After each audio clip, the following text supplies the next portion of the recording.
स्वागत है आप सभी का चैनल द स्टोरी स्टेशन पर। आज की कहानी का टाइटल है रीबर्थ फॉर रेट्रिब्यूशन पार्ट 4। अगर आपने इस स्टोरी के पिछले पार्ट्स नहीं देखे हैं तो चैनल पर जाकर जरूर देखिए ताकि कहानी को बेहतर तरीके से समझ सकें। तो बिना किसी डर के चलिए शुरू करते हैं। Rebirth for रेट्रिब्यूशन part 4 chapter 76। अपनी बेटी से मिलना है। आइलैंड। रेहान अपने पिता के पास उनका एक हाथ पकड़कर बैठा हुआ था। उसकी आंखें इस वक्त अपने डैड के चेहरे पर टिकी हुई थी। कमरे में बिल्कुल खामोशी थी। वहां सिर्फ रेहान की सांसों की शोरगुल थी और मॉनिटर से आती हुई वो बीप बीप की आवाज कमरे सुनाई पड़ रही थी। अपने डैड को देखते हुए रेहान को अपना बचपन याद आ रहा था, कैसे वो अपने डैड के साथ मस्ती किया करता था। असल में रेहान को अपने पिता के साथ बिताया गया वो हर एक पल याद आ रहा था, जिसे सोचकर उसके होठों पर एक प्यारी सी मुस्कान थी। रेहान की मुस्कान इस समय बिल्कुल जेन्युइन थी, जिसे देख कमरे के बाहर खड़ी माया थोड़ी हैरानी थी। माया ने आज से पहले रेहान को इस तरह मुस्कुराता नहीं देखा था, और अगर रेहान को मुस्कुराते देखा भी था तो तब जब रेहान उसके साथ होता था। पर अभी जो रेहान के होठों पर मुस्कुराहट थी वो उस मुस्कुराहट से बिल्कुल अलग थी। रेहान के चेहरे पर एक सुकून था, एक संतुष्टि थी अपने डैड को देखते हुए। रेहान के आंखों में एक अलग ही चमक थी जो शायद अपने पिता से मिलने की खुशी में थी। आई थिंक रेहान काफी ज्यादा करीब है अपने फादर के, तभी तो अंकल को देख रेहान किसी छोटे बच्चे की तरह खुश हो रहा है। माया ने मुस्कुराते हुए खुद से मगर धीमी आवाज में कहा। तभी उसके पीछे से आवाज आई, राइट, रेहान अंकल के काफी करीब है। उसके लिए उसके डैड वर्ल्ड के बेस्ट डैड है। He really loves his father very much. तभी तो अंकल की ऐसी हालत देख वो हर पल टेंशन में रहता था और एंटीडोट की तलाश करता रहता था। आखिरकार अब उसकी तलाश खत्म हुई, प्रशांत ने मुस्कुराते हुए कहा। उसकी की बात सुनकर माया भी मुस्कुरा दी। दोनों एक साथ एक नजर कमरे के अंदर देखे जहां रेहान अपने डैड से कुछ बातें कर रहा था। उन दोनों ने ही रेहान को डिस्टर्ब करना सही नहीं समझा और दोनों फिर वहां से चले गए। अब दोनों हॉल में आ गए और एक दूसरे के सामने सोफे पर बैठ गए। बाय द वे माया, मुझे अभी भी यकीन नहीं होता है मेरे यार को प्यार हो गया है, प्रशांत ने हंसते हुए कहा। उसकी बात सुनकर माया शर्मा गई। माया को शर्मते देख प्रशांत ने एक बार फिर कहा, यू नो व्हाट, मुझे लगता था रेहान हमेशा सिंगल रह जाएगा, लेकिन देखो वो तो मुझसे पहले ही सिंगल से मिंगल हो गया। सच में रेहान तो तुम्हारे प्यार में पूरी तरह से पागल हो गया है। तभी माया को कुछ याद आता है और उसने प्रशांत की तरफ देखते हुए कहा, वैसे अंकल के साथ हुआ क्या था जो उनकी आज ऐसी हालत है। माया का सवाल सुन प्रशांत, जो अब तक मुस्कुरा रहा था, वो अब एकदम से सीरियस हो गया था। माहौल में अजीब सा सन्नाटा पसर गया। दूसरी तरफ इंडिया। वो अनजान आदमी इस वक्त अपने कमरे में था और उसका पूरा ध्यान इस समय कैनवास पर था। उस शख्स के हाथ में मौजूद ब्रश कैनवास पर बिल्कुल बटक की तरह फिसल रहा था। वो शख्स काफी ध्यान से अपनी पेंटिंग बना रहा था। तभी कमरे में उस शख्स का असिस्टेंट आता है। वो जैसे ही कुछ बोलने को हुआ तभी उसकी नज़र अपने सर पर गई जो फुल कंसंट्रेशन के साथ पेंटिंग बना रहे थे। असिस्टेंट को अच्छे से पता था अगर उसने पेंटिंग बनाते समय अगर बीच में रोका या कुछ कहा तो उसका ये खड़ूस बॉस उसे कच्चा निगल जाएगा, क्योंकि उस शख्स को पेंटिंग करते वक्त डिस्टर्बेंस बिल्कुल पसंद नहीं था। लगभग आधे घंटे बाद आखिरकार पेंटिंग पूरी हुई और वो पीछे मुड़ जहां उसका असिस्टेंट चुपचाप साइड में सिंगल सोफे पर बैठा हुआ था। उस आदमी को पहले ही असिस्टेंट की आने की प्रेजेंस फील हो गई थी, फिर भी उसने अपनी पेंटिंग पूरी होने का इंतजार किया था। असिस्टेंट ने जैसे ही देखा कि उसके सर ने अपनी पेंटिंग पूरी कर ली है तो वो तुरंत अपनी जगह से खड़ा हुआ और कैनवास के नजदीक आ गया। कैनवास पर एक डांसिंग कपल ड्रॉ किया गया था। सीन कुछ ऐसा था, अभी असिस्टेंट पेंटिंग को देखने में ही खोया हुआ था, तब तक वह आदमी अपने हाथ धोकर वॉशरूम से बाहर आ गया था और जो उसका असिस्टेंट जो फाइल लेकर आया था वो उसे पढ़ने लगा। वाओ सर, ये कितना अमेजिंग है, असिस्टेंट ने एक्साइटेड होते हुए कहा। लेकिन जब असिस्टेंट ने उस आदमी का चेहरा देखा जो इस वक्त गंभीर था, अपने सर के गंभीर चेहरे को देख वो भी गंभीर हो गया। तो क्या इस विनोद सिन्हा ने अपनी बड़ी पोती को घर से बाहर निकाल दिया और इस विक्रम सिन्हा ने अपने पिता को रोकने की भी कोशिश नहीं की? ये कहते हुए आदमी गुस्से से बुरी तरह से कैल पर रहा था।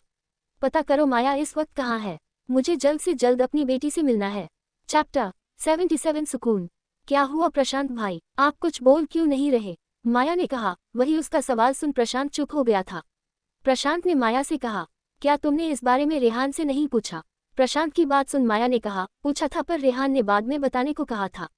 तब तो तुम्हें रेहान से ही इस बारे में पूछना न चाहिए, प्रशांत ने माया की बात सुनकर कहा। माया भी समझ सकती थी, इसलिए उसने भी इस बात को ज्यादा नहीं खींचा। शाम का वक्त। माया इस वक्त कॉटेज से बाहर गार्डन एरिया में स्विंग पर आंखें बंद किए हुए बैठी थी और उसके चेहरे पर एक प्यारी सी मुस्कान थी। उन ठंडी ठंडी हवाओं का एहसास पाकर हवा के कारण माया के खुले बाल लहरा रहे थे और उसके कुछ बालों की लटे उसके चेहरे पर आ रहे थे। माया इस वक्त काफी खूबसूरत नजर आ रही थी। हल्की हल्की ठंड होने के कारण माया के गोरे गाल हल्के लाल हो गए थे। उसके के लाल गाल ऐसे लग रहे थे जैसे माया ने ब्लश लगा लिया हो। वही थोड़ी दूर पर खड़ा रेहान, उसकी नजर माया के खूबसूरत चेहरे पर ही टिकी हुई थी।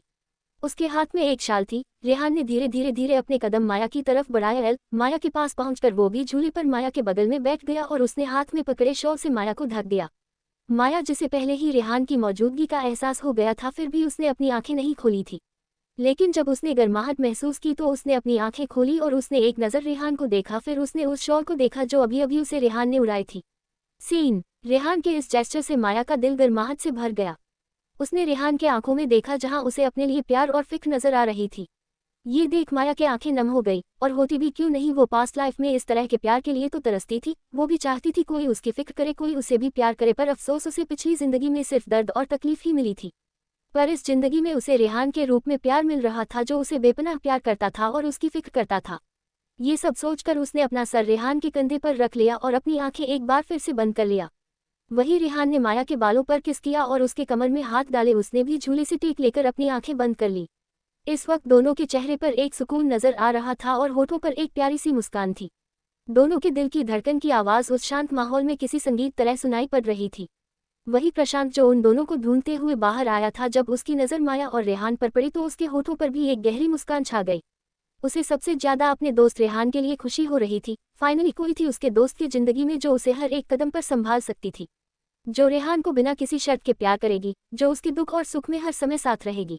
ये सब सोचते हुए प्रशांत ने एक गहरी सांस ली और उन दोनों अकेले वहां छोड़ वापस अंदर चला गया। वहीं इन सब से दूर इंडिया में टीना एक क्लब में आई हुई थी और वो लगातार ड्रिंक किए जा रही थी। अब तक उसने पूरी की पूरी 2 बोतल खत्म कर चुकी थी और तीसरी बोतल भी आधी से ज्यादा खत्म हो चुकी थी। क्यों रेहान, क्यों तुमने मुझे छोड़कर उस लड़की माया को चुना? आखिर ऐसा क्या है उस लड़की में जो मुझ में नहीं है? ये कहते हुए टीना ने अपनी वाइन से भरी हुई ग्लास खत्म की। कुछ पल की चुप्पी के बाद टीना ने एक बार फिर से कहा, क्या तुम सच में माया के साथ वेकेशन पर चले गए? तुम तो ऐसे नहीं थे रेहान, तुम्हारे लिए काम से बढ़कर कुछ भी नहीं होता था। In your life you always gave first priority to your work, but now that girl Maya has become your first priority in your life. Chapter 78 बेटा बी। एक सप्ताह बाद माया, रेहान और डॉक्टर प्रशांत तीनों इंडिया लौट आए थे।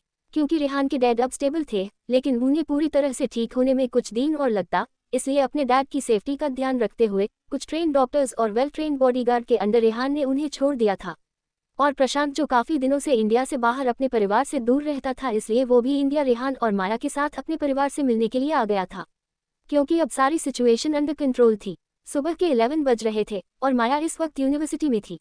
चारों तरफ सिर्फ पेंटिंग कंपटीशन के ही चर्चे थे, लेकिन माया तो आराम से कैंटीन में बैठी अपना बर्गर एंजॉय कर रही थी। तभी उसको ढूंढते हुए मानसी उसके पास आती है और उसके सामने वाले कुर्सी पर बैठ जाती है। मानसी का चेहरा उतरा हुआ था। उसने घूरकर माया को देखा, जो अपने बर्गर आराम से बैठकर खा रही थी, जैसे उसे अपने आसपास क्या हो रहा है उससे कोई मतलब ना हो। क्या माया, एक तो तू इतने दिनों के लिए गायब हो गई, उसके बाद रॉकी और साहिल भी पता नहीं कहाँ गायब हो गए। ना तो तूने मुझे बताया कि तू कहीं बाहर जा रही है, अचानक से गायब हो गई। जब मैंने तुझे पूछा तब जाकर तूने मुझे बताया कि तू कुछ दिनों के लिए यूनिवर्सिटी नहीं आएगी। उसके बाद तो तूने ना तो कोई कॉल किया और ना ही कोई मैसेज किया। तुझे पता है मैं अकेले यूनिवर्सिटी में कितनी बोर हो जाती थी। ये कहते हुए मानसी ने मुंह फुला लिया। मानसी का फूला हुआ मुंह देख माया ने बर्गर का आखिरी टुकड़ा खाते हुए कहा, तो तू ये कहना चाहती है कि मैं जहाँ गई थी वहाँ तुझे साथ में ले जाती? माया ने कहा, नहीं, मेरा मतलब वो नहीं था, लेकिन तुम सब एक साथ कहीं गायब हो गए, मैं अकेली यहाँ रह गई। ये कहते हुए मानसी एकदम से रुक जाती है और फिर अपनी आंखें छोटी करती हुई बोली, कहीं तुम तीनों ने मुझसे छुपाकर कहीं वेकेशन का प्लान तो नहीं बनाया था? मानसी का बचकाना सवाल सुन माया ने अपन सर हाँ में हिलाते हुए कहा, हम सही कहा तुमने, हम सब ने तुमसे छुपाकर वेकेशन का प्लान बनाया था, वो भी मालदीव का। माया की बात सुन मानसी अपने जगह से उछल पड़ी। क्या तुम सब सच में मालदीव गए थे, वो भी वेकेशन मनाने? और तुम लोगों ने मुझे बताना भी जरूरी नहीं समझा? मानसी ने धीमी आवाज में कहा। उसका ऐसा उतरा हुआ चेहरा देख माया हंस दी और उसने मानसी को देखते हुए कहा, OPLZZ, अब तुम नाराज होने का नाटक मत करो। तुम्हें अच्छे से पता है अगर हम कहीं छुट्टियों पर जाएंगे तो तुम्हें भी अपने साथ ले जाएंगे। वैसे मैं अर्जेंट काम से बाहर चली गई थी, बाकी रॉकी और साहिल कहाँ है ये मुझे नहीं पता। मेरी उनसे कोई बात नहीं हुई है। माया की बात सुन मानसी भी हंस दी, फिर उसने सीरियस होते हुए कहा, बाय द वे, क्या तुमने सच में अपन एलनाम कंपटीशन के लिए लिखाया है? हम, माया ने कहा, जिसे सुन मानसी खुश होती हुई बोली, वाओ, ये तो बहुत अच्छी बात है। वही दूसरे टेबल पर बैठी हुई कुछ सुनैना की चमची ये सारी बातें सुन रही थी। वो लोग अपनी जगह से खड़े हुए और सुनैना को ये न्यूज़ देने के लिए चले गए। शेरगिल मेंशन, मैं ममता जी हाथों में पूजा की थाली लेकर दरवाजे पर लगभग आधे घंटे से खड़ी थी। उनकी आंखों में आज अलग ही चमक थी। ममता जी के चेहरे से किसी से मिलने की बेटा भी साफ नजर आ रही थी। वहीं उनके पास कुछ नौकर और रॉकी और कुणाल जी भी खड़े थे, जैसे उनको भी किसी के आने का इंतजार था। उन सबके चेहरे पर भी बेताबी साफ नजर आ रही थी, लेकिन सबसे ज्यादा अगर कोई बेताब था तो वो थी ममता जी। अपनी बीवी को इतने बेचैन होते देख उन्हें एल ने ममता जी के कंधे पर हाथ रखते हुए कहा, ममता जी, आप कब तक इसी तरह दरवाजे पर खड़ी होकर अपने बेटे का इंतजार करती रहेंगी? मेरी मयल नहीं तो आप पहले अंदर चलिए, वो जब मेंशन पहुंच जाएगा तब आप उसकी आरती और जो भी आपको करना है कर लेना। लेकिन इस तरह आपके खड़े होने से वो जल्दी नहीं आ जाएगा, वो अपने टाइम से ही आएगा। आपको तो पता ही है कि ट्रैफिक कितना होता है। अभी कुणाल जी ममता जी को समझा रहे थे, तभी उनकी बात बीच में कलटती हुई ममता जी बोली, बिल्कुल नहीं, जब तक मेरा बेटा नहीं आ जाता तब तक मैं इसी तरह दरवाजे पर खड़ी होकर उसका इंतजार करूंगी। वैसे भी वो कितने दिनों बाद आ रहा है। अगर आपके पैर दर्द कर रहे हैं तो आप अंदर चले जाइए, मैंने आपसे नहीं कहा था मेरे साथ यहाँ खड़े होकर इंतजार करने के लिए? ममता जी की बात सुनकर दोनों बाप बेटे ने एक साथ एक दूसरे को देखा और अपना कंधा उचका दिया। तभी बाहर से कार के हॉर्न की आवाज आती है। हॉर्न की आवाज सुन ममता जी, कुणाल जी और रॉकी की आंखों में चमक आ गई। तभी एक नौकर दौड़ते हुए ममता जी के पास आते हुए कहा, मैडम बड़े बाबा आ गए। चैप्टर 79 सौतेली बहन। नौकर की बात सुनकर ममता जी खुशी से झूम उठी। उन्होंने एक बार फिर से आरती की थाल चेक की, सब कुछ परफेक्ट पाकर उनके चेहरे पर एक प्यारी मुस्कान आ गई और फिर रास भरी नज़ारों से सामने देखने लगी, जहां आज उनका बेटा इतने सालों बाद उनके पास लौट रहा था। आखिरकार सब लोगों की इंतजार की घड़ी खत्म होती है और सामने से एक बेहद हैंडसम शख्स जिसने नीली शर्ट और सफेद जीन्स पहना हुआ था और पैरों में व्हाइट शूज, बालों को उस शख्स ने जेल से सेट किया हुआ था। वो बेहद आकर्षक लग रहा था। उसकी नज़र एक टक ममता जी पर टिकी हुई थी, जिनकी आंखों में आंसू नजर आ रहे थे, मगर वो आंसू किसी गम के नहीं, खुशी के थे। वो शख्स अब ठीक ममता जी के सामने खड़ा था। उस शख्स को देख ममता जी के साथ साथ कुणाल जी के भी आंखें नम थी। वही रॉकी के चेहरे पर एक्साइटमेंट साफ नजर आ रही थी अपने बड़े भाई को देखकर। मैडम, बड़े बाबा आपका इंतजार कर रहे हैं, एक नौकर ने कहा। नौकर की आवाज सुन ममता जी वापस अपने सेंस में लौट आती है। उन्होंने ने मुस्कुराते हुए आरती की थाल से तिलक आदि करने के बाद बेहद प्यार से वो अपने बेटे की आरती उतारती है। 10 मिनट बाद लिविंग रूम। प्रशांत, बेटा क्या तुम्हें एक बार भी हमारी याद नहीं आती थी जो तुम इतने सालों से हमसे दूर रहे? ममता जी ने कहा, जो अपने बेटे प्रशांत के बगल में ही सोफे पर बैठी हुई थी। और ये कोई और प्रशांत नहीं बल्कि डॉक्टर प्रशांत, या फिर ये कह लो रेहान का बचपन का दोस्त प्रशांत ही था, जो कुणाल जी और ममता जी का बड़ा बेटा और रॉकी का बड़ा भाई था, जो अपने कलमों के सिलसिले में ज्यादातर घर से बाहर रहता था। और दूसरा एक और बड़ा कारण यह भी था कि उसे रेहान की डैड की जिम्मेदारी खुद रेहान ने उसके ऊपर छोड़ी थी। लेकिन फिर भी वो बीच बीच में ममता और कुणाल जी से मिलने घर आ जाया करता था। लेकिन जब ममता जी बार बार प्रशांत को शादी करने के लिए फोर्स करने लगी, लेकिन प्रशांत था जो इतनी जल्दी शादी नहीं करना चाहता था। लेकिन ममता जी अपनी सहेली की बेटी के साथ प्रशांत की शादी जल्द से जल्द करवाना चाहती थी, और इन शादी के चर्चे में उन सब के बीच थोड़ी बहुत कहासुनी हो गई थी, और प्रशांत को इन सब शादी के टॉपिक से थोड़ा ब्रेक लेना चाहता था। इसलिए प्रशांत थोड़े दिनों के लिए इंडिया से बाहर चला गया था। लेकिन जब उसे रेहान के डैड की क्रिटिकल सिचुएशन के बारे में पता चला तो वो उनकी देखभाल के लिए वही आइलैंड पर रुक गया था। हाँ भाई, आपको पता है माँ आपकी याद में दिन रात रोया करती थी, और वो अच्छे से खाना भी नहीं खाती थी। रॉकी ने बातों को थोड़ा मिर्च मसाला लगेलते हुए कहा। उसकी बात सुन सब एक साथ रॉकी को देखने लगे, जिसे देख रॉकी ने अपनी बतीसी दिखा दी। ओह, तो मॉम मेरी याद में कुछ अच्छे से नहीं खाती पीती थी, राइट? प्रशांत ने अपनी आंखें रोल करते हुए कहा। हाँ बिल्कुल, रॉकी ने जल्दी से अपना सर हिलाते हुए कहा। लेकिन जहाँ तक मुझे पता है, कल ही डैड ने मॉम को अपने हाथों से अलग अलग डिशेस बनाकर मॉम को खिलाया था। प्रशांत ने अपनी आंखें छोटी करते हुए कहा, जिसे देख रॉकी का मुंह छोटा हो गया। उसे ये कहाँ पता था उसके लिए बड़ा भाई घर में कब क्या होता है वो सब कुछ खबर रखता था। तो तुम क्या चाहते थे कि तुम्हारी माँ भूखी प्यासी रहे? और अगर मैं नलो में भूखी प्यासी रहने का सोचती भी हूँ तो तुम्हें क्या लगता है तुम्हारे डैड मुझे भूखा रहने देते? ममता जी ने प्यार से कुणाल जी को देखा, फिर प्रशांत के कान पकड़ते हुए कहा, आ मॉम, दर्द हो रहा है, प्रशांत ने नाटक करते हुए कहा। तभी कुणाल जी एकदम गंभीर होते हुए बोले, प्रशांत इस बार तुम कितने दिनों के लिए आए हो? कुणाल जी का सवाल सुन ममता जी का मुंह लटक गया और वो अपने बेटे की तरफ देखते हुए उदासी से बोली, क्या तुम फिर से अपनी माँ को छोड़कर चले जाओगे? क्या तुम पिछली बातों को अभी तक अपने दिल से लगाए बैठे हो? प्रशांत, ये कहते वक्त ममता का चेहरा उदासी से घिर चुका था। अब सबका ध्यान प्रशांत पर था। सब जानना चाहते थे आखिर प्रशांत का जवाब क्या होगा। दिल्ली यूनिवर्सिटी। वही यूनिवर्सिटी में सुनैना गार्डन एरिया में अपने दोस्तों के साथ बैठी हुई थी और उसने अपने एक फ्रेंड से कहा, क्या तुमने सही सुना है? क्या सच है माया कंपटीशन में पार्टिसिपेट कर रही है? हाँ सुनैना, हम सब ने अपने कानों से सुना जब माया अपनी दोस्त मानसी से कह रही थी कि वो भी कंपटीशन में पार्टिसिपेट कर रही है। सुनैना की दोस्त ने कहा। अपने दोस्त की बात सुन सुनैना भी कॉन्फिडेंस से कहा, तो फिर मैं भी कंपटीशन में पार्टिसिपेट करूंगी। अभी सुनैना ने इतना ही कहा था तभी उसके पीछे से रश्मि की आवाज़ आती है जो कहती है, क्या क्या कहा तुमने? क्या तुम कंपटीशन में पार्टिसिपेट करोगी? सीरियसली? रश्मि ने हंसते हुए कहा, जिसे देख सुनैना ने गुस्से से उसे घूरा। ये देख रश्मि ने हंसना तुरंत बंद कर दिया और आगे कहा, मेरा मतलब है कि तुम्हें पेंटिंग का पी भी नहीं आता है, और जहाँ तक तुमने मुझे बताया था तुम्हारी बहन। अभी मानसी ने इतना ही कहा था तभी सुनैना ने उसे बीच में इंटरप्ट करते हुए कहा, सौतेली बहन। चैप्टर 79 सौतेली बहन। नौकर की बात सुनकर ममता जी खुशी से झूम उठी। उन्होंने एक बार फिर से आरती की थाल चेक की। सब कुछ परफेक्ट पाकर उनके चेहरे पर एक प्यारी मुस्कान आ गई और फिर रास भरी नज़ारों से सामने देखने लगी, जहां आज उनका बेटा इतने सालों बाद उनके पास लौट रहा था। आखिरकार सब लोगों की इंतजार की घड़ी खत्म होती है और सामने से एक बेहद हैंडसम शख्स, जिसने नीली शर्ट और सफ़ेद जीन्स पहना हुआ था और पैरों में वाइट शूज, बालों को उस शख्स ने जेल से सेट किया हुआ था। वो बेहद आकर्षक लग रहा था। उसकी नज़र एक टक ममता जी पर टिकी हुई थी, जिनकी आंखों में आंसू नजर आ रहे थे, मगर वो आंसू किसी गम के नहीं, खुशी के थे। वो शख्स अब ठीक ममता जी के सामने खड़ा था। उस शख्स को देख ममता जी के साथ साथ कुणाल जी के भी आंखें नम थी। वही रॉकी के चेहरे पर एक्साइटमेंट साफ नजर आ रही थी अपने बड़े भाई को देखकर। मैडम, बड़े बाबा आपका इंतजार कर रहे हैं, एक नौकर ने कहा। नौकर की आवाज़ सुन ममता जी वापस अपने सेंस में लौट आती हैं। उन्होंने ने मुस्कुराते हुए आरती की थाल से तिलक आदि करने के बाद बेहद प्यार से वो अपने बेटे की आरती उतारती है। 10 मिनट बाद लिविंग रूम। प्रशांत, बेटा, क्या तुम्हें एक बार भी हमारी याद नहीं आती थी, जो तुम इतने सालों से हमसे दूर रहे? ममता जी ने कहा, जो अपने बेटे प्रशांत के बगल में ही सोफे पर बैठी हुई थी।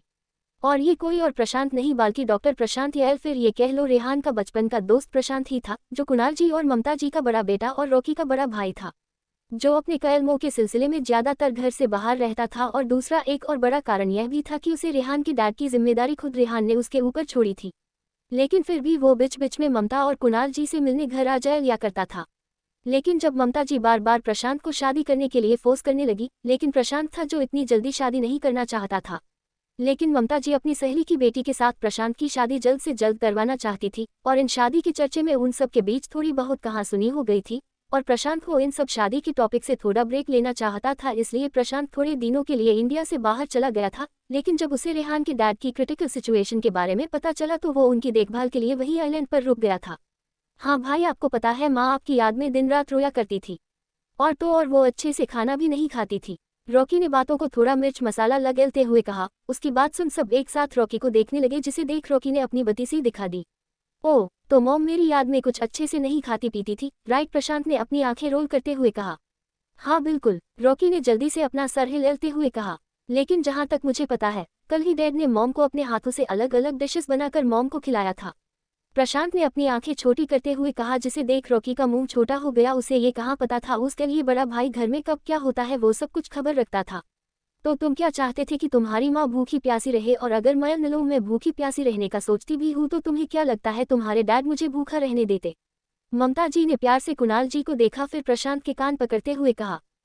मॉम, दर्द हो रहा है, प्रशांत ने नाटक करते हुए कहा। तभी कुणाल जी एकदम गंभीर होते हुए बोले, प्रशांत इस बार तुम कितने दिनों के लिए आए हो?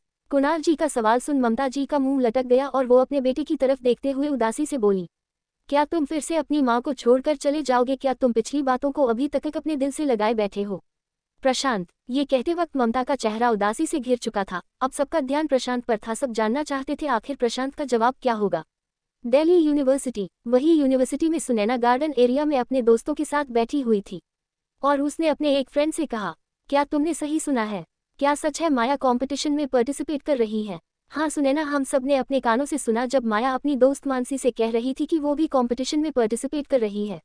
सुनैना की दोस्त ने कहा। अपने दोस्त की बात सुन सुनैना भी कॉन्फिडेंस से कहा, तो फिर मैं भी कंपटीशन में पार्टिसिपेट करूंगी। अभी सुनैना ने इतना ही कहा था तभी उसके पीछे से रश्मि की आवाज़ आती है जो कहती है, क्या क्या कहा तुमने? क्या तुम कंपटीशन में पार्टिसिपेट करोगी? सीरियसली? रश्मि ने हंसते हुए कहा, जिसे देख सुनैना ने गुस्से से उसे घूरा। ये देख रश्मि ने हंसना तुरंत बंद कर दिया और आगे कहा, मेरा मतलब है कि तुम्हें पेंटिंग का पी भी नहीं आता है, और जहाँ तक तुमने मुझे बताया था तुम्हारी बहन।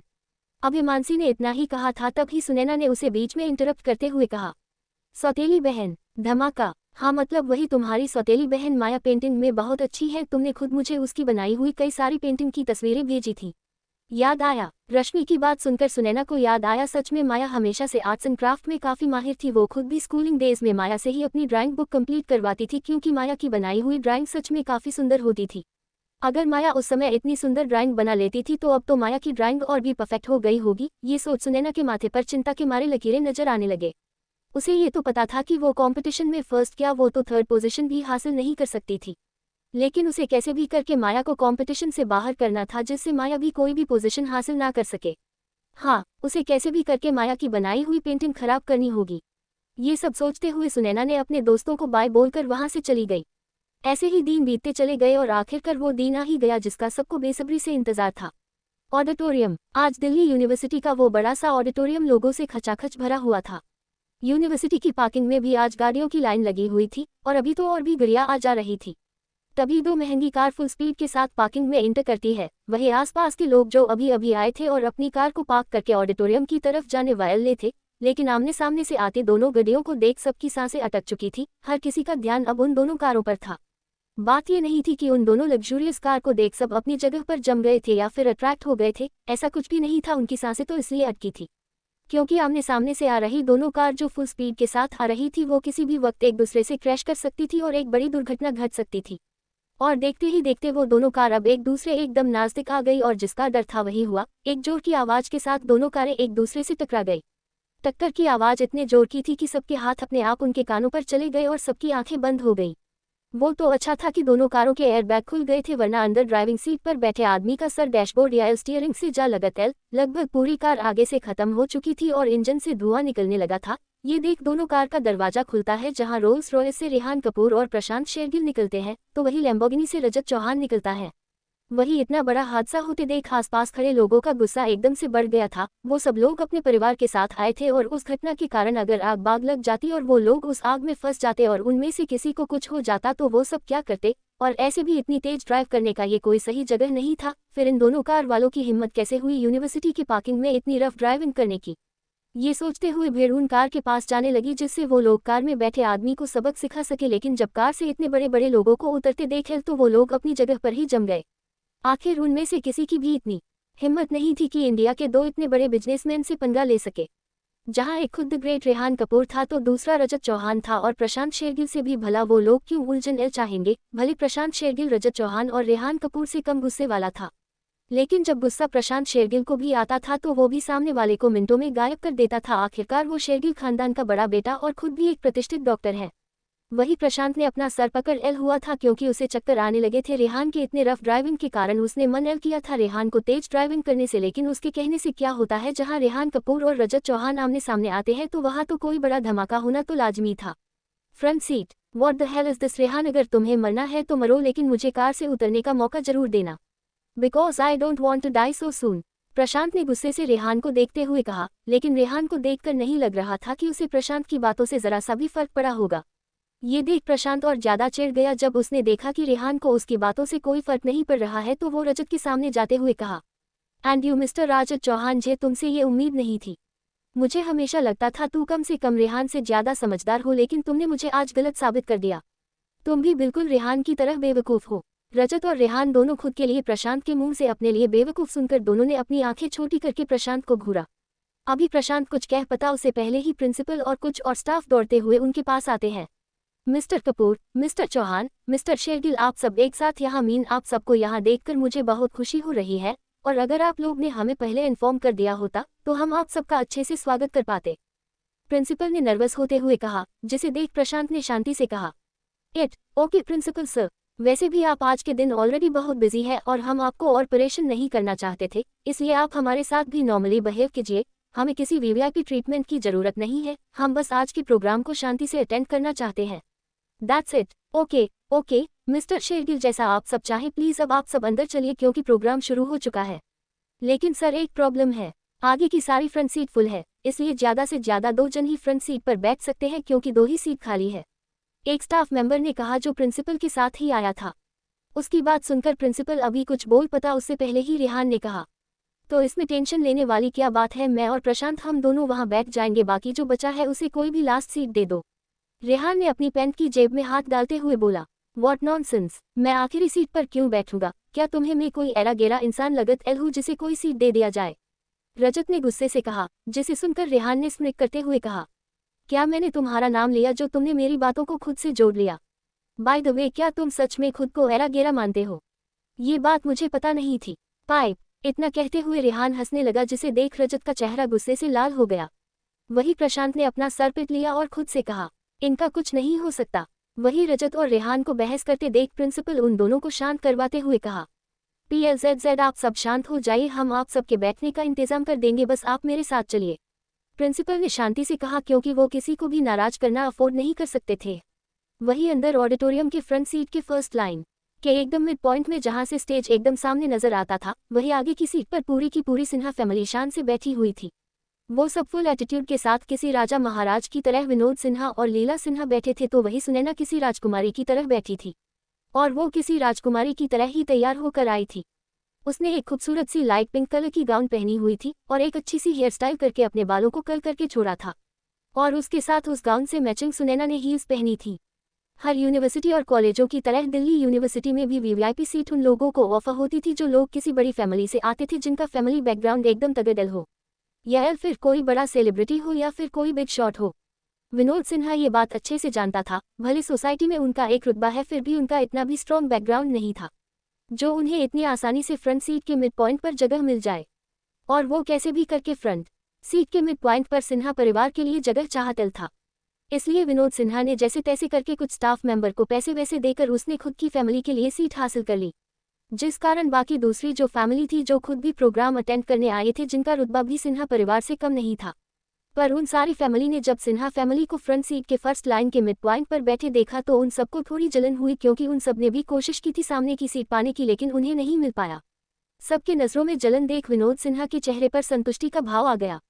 और कुछ ऐसा ही हाल सुनैना और लीला का भी था, लेकिन विक्रम सिन्हा को इन सब चीज़ों से कोई फर्क नहीं पड़ा। तभी एक स्टाफ मेंबर सिन्हा परिवार के पास आता है और उन्हें अपनी सीट खाली करने को कहता है, जिसे सुनकर सिन्हा परिवार के साथ साथ आसपास के लोग भी थोड़े कंफ्यूज हो गए थे। जैनिस माया, मॉम, कुछ देर पहले तक मुझे सेंटर ऑफ अट्रैक्शन जैसा फील हो रहा था और अब ऐसा लग रहा जैसे किसी ने हमें साइडलाइन कर दिया हो। ये कहते हुए सुनैना विनोद सिन्हा को देखती है, जिनके चेहरे पर कोई एक्सप्रेशन नहीं था। वही लीला भी खुद कंफ्यूज थी, आखिर 15 मिनट में ऐसा क्या हुआ जो विनोद सिन्हा ने उन सबको अपनी सीट को छोड़कर दूसरी सीट पर बैठने को बोल दिया। क्या वो लोग आज के चीफ गेस्ट नहीं थे? दूसरी तरफ विनोद सिन्हा के कानों में अभी तक यूनिवर्सिटी के डीन की आवाज गूंज रही थी, जो कुछ स्टाफ मेंबर के साथ आया था। देखिए मिस्टर सिन्हा, हमने पहले से ही आपको ये बोलकर सीट दी थी, अगर हमारे स्पेशल गेस्ट्स आज के प्रोग्राम में शामिल होने के लिए राजी हो जाएंगे तो आपको और आपके परिवार को ऑन द स्पॉट अपनी सीट छोड़नी होगी।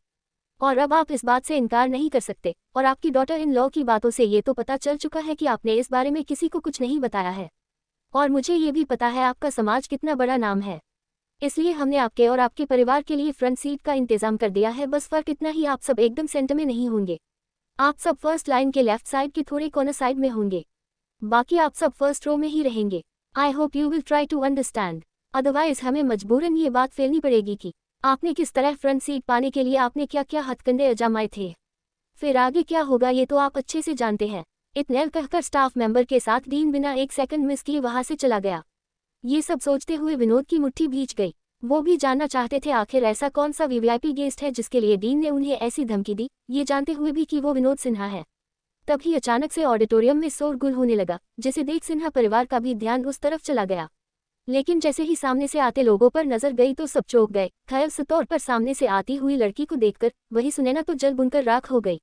सामने से आती माया, जिसने इस समय एक डार्क ब्लू कलर का मिडी ड्रेस पहना हुआ था जो स्क्वायर नेकलाइन का था और स्लीव शॉर्ट पफ थे, उसी के साथ माया ने एक ब्लू अपनी ड्रेस से मैचिंग हील्स के साथ में बाएं हाथ में रिस्ट वॉच पहनी थी और कानों में ब्लू डायमंड के स्टड्स जो आकार में छोटे थे। माया ने अपने बालों को आज मिड पार्टीशन करके बालों को खुला छोड़ा था। माया ने अपने बालों को दोनों शोल्डर साइड से आगे किया हुआ था। माया का लुक आज के प्रोग्राम के हिसाब से एक आदम परफेक्ट था। वह डार्क ब्लू कलर माया की वाइट मिल्की स्किन पर काफी जच रहा था। माया से इस वक्त काफी रॉयल वाइब्स आ रही थी और वो जहां से भी गुजर रही थी उसकी परफ्यूम की खुशबू चारों तरफ फैल रही थी। माया के अगल बगल रेहान, प्रशांत और रजत चल रहे थे और उनके बीच में थी माया। ये सीन किसी फिल्म के सीन की था।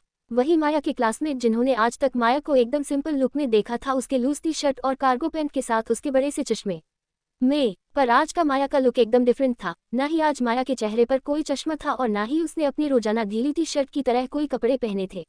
लड़कों की नजरें तो माया पर से हटने का नाम ही नहीं ले रही थी। लड़के तो लड़के लड़कियां भी माया को एकटक निहारे जा रही थी। लड़के माया के इस नए लुक को देख खुद को माया की तारीफ करने से रोक नहीं पा रहे थे और उन सब की नजरें माया खुद पर साफ महसूस कर सकती थी। पर चाहे लड़का हो या लड़की, रेहान ये बात बिल्कुल बर्दाश्त नहीं कर पा रहा था उसके सिवा कोई और उसकी बेबी डॉल को देखे। वही रेहान के गुस्से को रजत, माया और प्रशांत अच्छे से समझ पा रहे थे। उन तीनों ने एक साथ अपना सर ना में हिलाया। तभी माया को खुद की कमर पर कुछ महसूस हुआ। माया ने अपना सर नीचे करके देखा तो उसकी कमर पर रेहान का हाथ था। वही रेहान माया के कमर पर हाथ रखकर मानो सबको ये जताना चाहता था कि माया उसकी है, सिर्फ उसकी। और रेहान के इस हरकत को वहां बैठे सब लोगों ने नोटिस कर लिया था। सिन्हा परिवार ने भी ये बात नोटिस कर ली थी। सुनैना सामने से आते 3 हैंडसम लड़कों को देख वो तो पहले ही पागल हो चुकी थी। उसकी नज़र ख्यालसत तौर पर रेहान पर टिकी हुई थी। रेहान ने आज माया से मैचिंग एक डार्क ब्लू टक्सीडो सूट पहनना हुआ था, जिसमें वह बेहद हैंडसम दिख रहा था। माया और रेहान के एक जैसे कलर के कपड़े देख सबको यही लग रहा था जैसे एक कपल ने ट्विनिंग किया हो। लेकिन जैसे ही सुनैना ने रेहान के हाथ माया की कमर पर देखा तो उसकी पकड़ उसकी ड्रेस पर टाइट हो गई। एक तो वो पहले से ही माया की खूबसूरती देख वो जल रही थी, लेकिन अब रेहान के हाथ माया के कमर पर देख उसे जलन के साथ गुस्सा भी आने लगा था। वही लीला, विक्रम, विनोद भी ये देख हैरान थे, लेकिन विक्रम हिरन के साथ माया के नया लुक को देख वो काफी खुश भी थे। माया को देख विक्रम को टीनेजर काया याद आ रही थी। माया डिट्टो काया की तरह दिखती थी। अरे बाप रे, क्या मैं कोई सपना देख रहा हूँ। बिजनेस फील्ड के 2 बेताज बादशाह मिस्टर रेहान कपूर और रजत चौहान दोनों एक साथ, एक आदमी ने उत्साहित होते हुए कहा। हाँ और तो और यहाँ उनके साथ मिस्टर शेरगिल भी आ रहे हैं। मैं खुद भी एक डॉक्टर हूँ और मिस्टर शेरगिल से काफी कुछ सीखना चाहता हूँ, पर उनसे मुलाकात होना बहुत ही मुश्किल है। दूसरे आदमी ने कहा। अरे, मिस्टर शेरगिल के साथ साथ मिस्टर कपूर और मिस्टर चौहान से मिलना भी रहे है। आज तो यहाँ आना मेरी जिंदगी का बेस्ट डिसीजन साबित हो गया। एक यंग लेडी ने कहा। ओह, ये तो माया सिन्हा है, सिन्हा परिवार की बड़ी बेटी। ये मिस्टर कपूर के साथ क्या कर रही है? एक औरत ने कहा। इसी तरह के सवाल उस पूरी ऑडिटोरियम में गूंज रही थी। वही अब तक वो चारों अपनी सीट तक पहुंच चुके थे। इसी बीच जब वो लोग अपनी सीट तक जा रहे थे तो उन्हें सिन्हा परिवार क्रॉस करते हुए जाना था। रेहान से आती वो भीनी भीनी खुशबू सुनैना को एकदम पागल सा कर दिया था। उसका दिल मेट्रो की स्पीड के साथ तेजी से धड़क रहा था। ना चाहते हुए भी उसकी नज़र रेहान पर ही टिक गई थी। ये देख अब जलने की बारी माया की थी। गंदी नज़र। सुनैना की नज़र बार बार रेहान के हैंडसम फेस पर टिकसी जाती थी। रेहान का वो परफेक्ट चेहरा, उसका वो शार्प जॉलाइन, उसके लेफ्ट ईयर में पहने वो ब्लैक स्टड कितने कमाल के थे। रेहान का चेहरा मानो सुनैना के दिलो दिमाग में छप सा गया था। उसकी नज़र रेहान के चेहरे से होती हुई रेहान के चौड़े सीने पर जा टिकी थी। रेहान का वो क्लीन शेव चौड़ी छाती देख सुनैना ने अपने निचले होंठों को काटा। सच में रेहान का ऑरा काफी यूनिक और डिफरेंट था। सुनैना का जी कर रहा था वो रेहान के सीने से जा लगे और उसके पूरे चेहरे और उसके होठों को जी भरकर चूम ले, लेकिन वो जानती थी कि ये सब इतना इजीली पॉसिबल नहीं था। ये सब सोचते हुए सुनैना की नज़र माया के कमर पर चली गई, जहां अभी भी रेहान का हाथ था और उसकी पकड़ माया के कमर पर काफी टाइट नजर आ रही थी।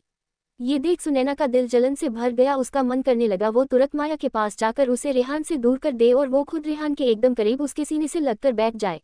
वही लीला अपनी बेटी के चेहरे के बनते बिगड़ते एक्सप्रेशन देख वो अच्छे समझ रही थी कि उसके दिमाग में इस वक्त का क्या चल रहा था।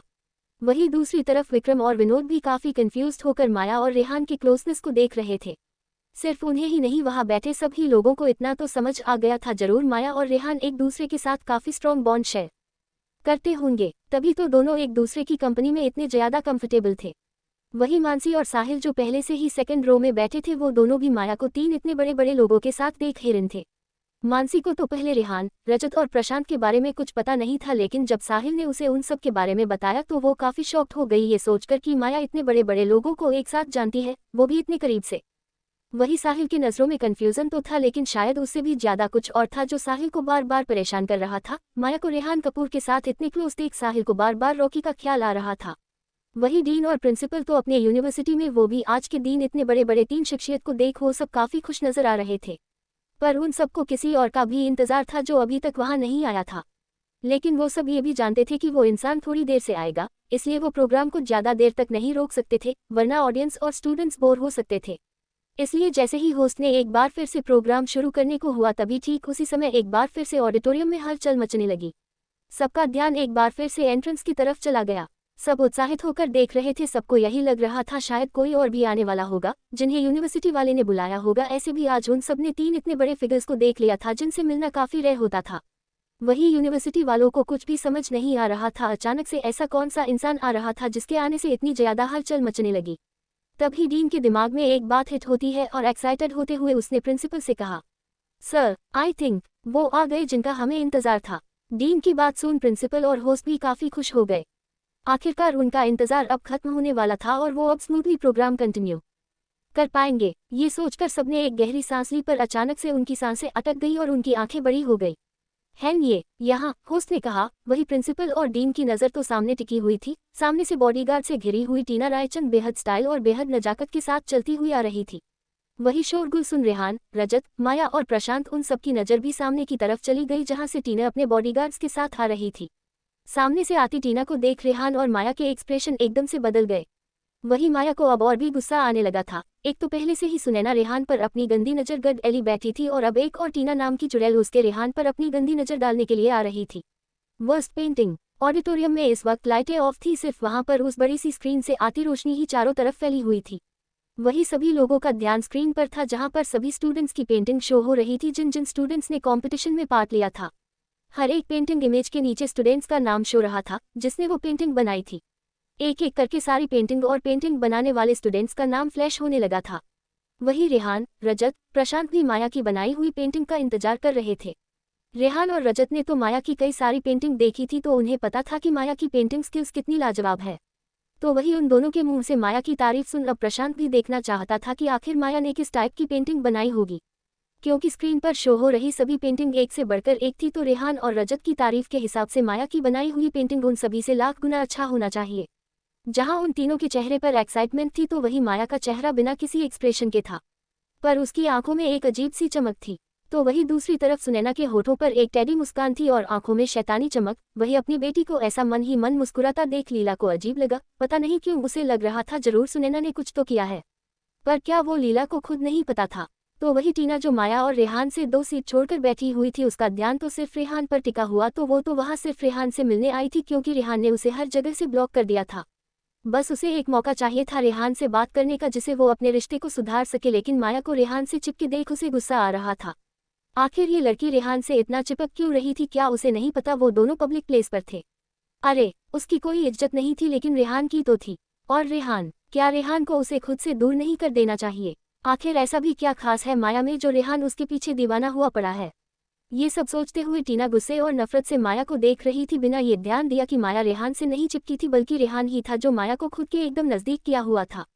वही रजत जो कब से टीना के एक्सप्रेशन नोटिस कर रहा था, उसे माया को ऐसे गुस्से में घूरते देख उसने रेहान को देखा जो स्क्रीन की तरफ देख रहा था। उसने रेहान से अपना मुंह बिगाड़ते हुए कहा, क्या तुम्हें शर्म नहीं आती? पहले से ही एक गर्लफ्रेंड होती हुई भी तुम बाहर भी पराया लड़कियों से रिश्ता रखते हो। रजत की बात सुन रेहान जो स्क्रीन पर माया की बनाई हुई पेंटिंग का शो होने का इंतजार कर रहा था, पर जैसे ही उसने रजत की बात सुनी उसके एक्सप्रेशन से एकदम डार्क हो गए। उसने गुस्से से रजत की तरफ देखा जो खुद भी उसे देख रहा था। तो वही माया और प्रशांत भी रजत के बात सुनकर वो भी उसे घूरने लगे, जिसे देख रजत ने अपनी आंखें छोटी करते हुए कहा, व्हाट, तुम सब मुझे ऐसे क्यों देख रहे हो? या मैंने कुछ गलत कहा? क्या तुम्हें समझ भी आ रहा है कि तुमने अभी रेहान से क्या कहा? प्रशांत ने कहा, जिसे सुन रजत ने भी शांति से कहा, हाँ मुझे पता है मैंने क्या बोला, पर तुम्हारे दोस्त को ये बिल्कुल भी नहीं करना चाहिए। एक तरफ वो कहता है कि वो माया से प्यार करता है, दूसरी तरफ अपने बचपन की दोस्त के साथ भी लवी डवी होता है। उसकी बात सुनकर रेहान ने गुस्से से कहा, what do you mean by that? Rehan ने कहा, सिंपल, देखो कैसे तुम्हारी वो बचपन की दोस्त मेरी दोस्त माया को गुस्से से घूर रही है, जैसे कि वो अभी माया को निगल जाएगी। रजत ने कहा। उसकी बात सुनकर सबने टीना की डायरेक्शन में देखा, क्योंकि सबको समझ आ गया कि रजत ने किसके बारे में बात की। सबको अपनी तरफ देखता देख टीना सकपका गई। उसने तुरंत अपनी नज़र इधर उधर कर ली। वही रेहान को सच में टीना पर बहुत गुस्सा आने लगा था। उसने कितनी बार इस लड़की को कहा था उसकी बेबी डॉल से दूर रहे, फिर भी ये है कि अभी रेहान कुछ और सोच पाता, इससे पहले ही ऑडिटोरियम में मौजूद लोगों की हंसी गूंजने लगी। सबकी हंसी सुन रजत, रेहान और प्रशांत कंफ्यूज हो गए। वही टीना जो रेहान के गुस्से से भरी नजरें देख थोड़ी घबरा गई थी। जब उसकी नज़र सामने स्क्रीन पर गई जहां पर माया की बनी हुई पेंटिंग सो रही थी, उसे देखकर उसकी हंसी छूट जाती है। और वैसा ही हाल ऑडिटोरियम में मौजूद बाकी सबका भी था। वह सब भी ठहाके मार के माया की पेंटिंग को देखकर हंस रहे थे और उसका मजाक बना रहे थे। तो वही रजत, प्रशांत और रेहान तीनों शौक होकर माया की बनाई हुई पेंटिंग देख रहे थे। माया की बनाई हुई पेंटिंग ऐसी थी जैसे किसी एलकेजी के बच्चे ने बनाई हो। सच में वो कितनी खराब पेंटिंग थी। तो वही लीला की भी हंसी नहीं रुक रही थी। वही माया का इस तरह मजाक बनाता देख जहां टीना, सुनैना, लीला को काफी खुशी हो रही थी, तो वही विनोद को भी माया का मजाक बनता देख कोई फर्क नहीं पड़ रहा था। पर विक्रम को फर्क पड़ रहा था, पर उन्हें समझ ही आ रहा था क्या सच में स्क्रीन पर शो हो रही पेंटिंग माया की थी। पर विक्रम ने कई बार माया को पेंटिंग बनाते हुए देखा था। जहां तक उसे पता था माया की पेंटिंग स्किल्स काफी अच्छी थी। फिर आज जो पेंटिंग माया ने बनाई थी, क्या सच में वो पेंटिंग माया ने बना ली थी? माया, क्या ये तुम्हारी पेंटिंग? प्रशांत ने माया से पूछा। रिजेक्टेड बाय जजेस। सामने स्क्रीन पर माया की बनाई हुई पेंटिंग देख रजत और रेहान को तो बिल्कुल भी यकीन नहीं हो रहा था। तो वही प्रशांत माया से अपने सवाल का जवाब पाने का इंतजार कर रहा था। लेकिन माया थी जो बिना किसी एक्सप्रेशन के किसी मूर्ति की तरह बैठी हुई थी। दूसरी तरफ मानसी और साहिल भी ना समझी से उस पेंटिंग को ही देख रहे थे। ये कैसे हो सकता है, क्या सच में ये पेंटिंग माया ने बनाकर सबमिट किया है? मानसी ने कहा, जिसे सुनकर साहिल ने अपने बालों में हाथ फेरते हुए कहा, यकीन तो मैं भी नहीं कर पा रहा हूं, अगर माया जल्दीबाजी में भी पेंटिंग बनाती है तो इतनी बकवास पेंटिंग तो नहीं बनेगी। तभी स्क्रीन पर एक और पेंटिंग शो होती है और ओनर नेम में सुनैना का नाम आ रहा था। सच में वो पेंटिंग कितनी कमाल की थी। भले वहां पर बैठे कई लोग ऐसे भी थे जिन्हें पेंटिंग की उतनी खास जानकारी नहीं थी, फिर भी उस पेंटिंग की खूबसूरती देख सब मोहित हो चुके थे। वही रेहान की आंखें उस पेंटिंग और उस पेंटिंग बनाने वाले का नाम देख छोटी हो गई। उसने एक नज़र माया को देखा जो चुपचाप सामने चल रहे प्रोजेक्टर स्क्रीन को देख रही थी। पता नहीं क्यों रेहान को माया के एक्सप्रेशन और उसे इतना शांत देख कुछ गड़बड़ होने का एहसास दिला रहा था। अब कौन सी गड़बड़ होने वाली थी वो तो आगे ही पता चलने वाला था, पर उसे इतना तो पता था कि जो पेंटिंग सामने अभी शो हुई थी जिस पर सुनैना का नाम शो हो रहा था, वो पेंटिंग तो उसने कुछ दिन पहले माया के पास देखी थी। बहुत खूब, ये देखो सिन्हा परिवार की छोटी बेटी की बनाई हुई पेंटिंग इतनी खूबसूरत थी तो बहुत बड़ी बेटी की बनाई हुई पेंटिंग तो ऐसी है जैसे किसी छोटे बच्चे ने नींद में आधी टेढ़ी लाइन खींच दी हो।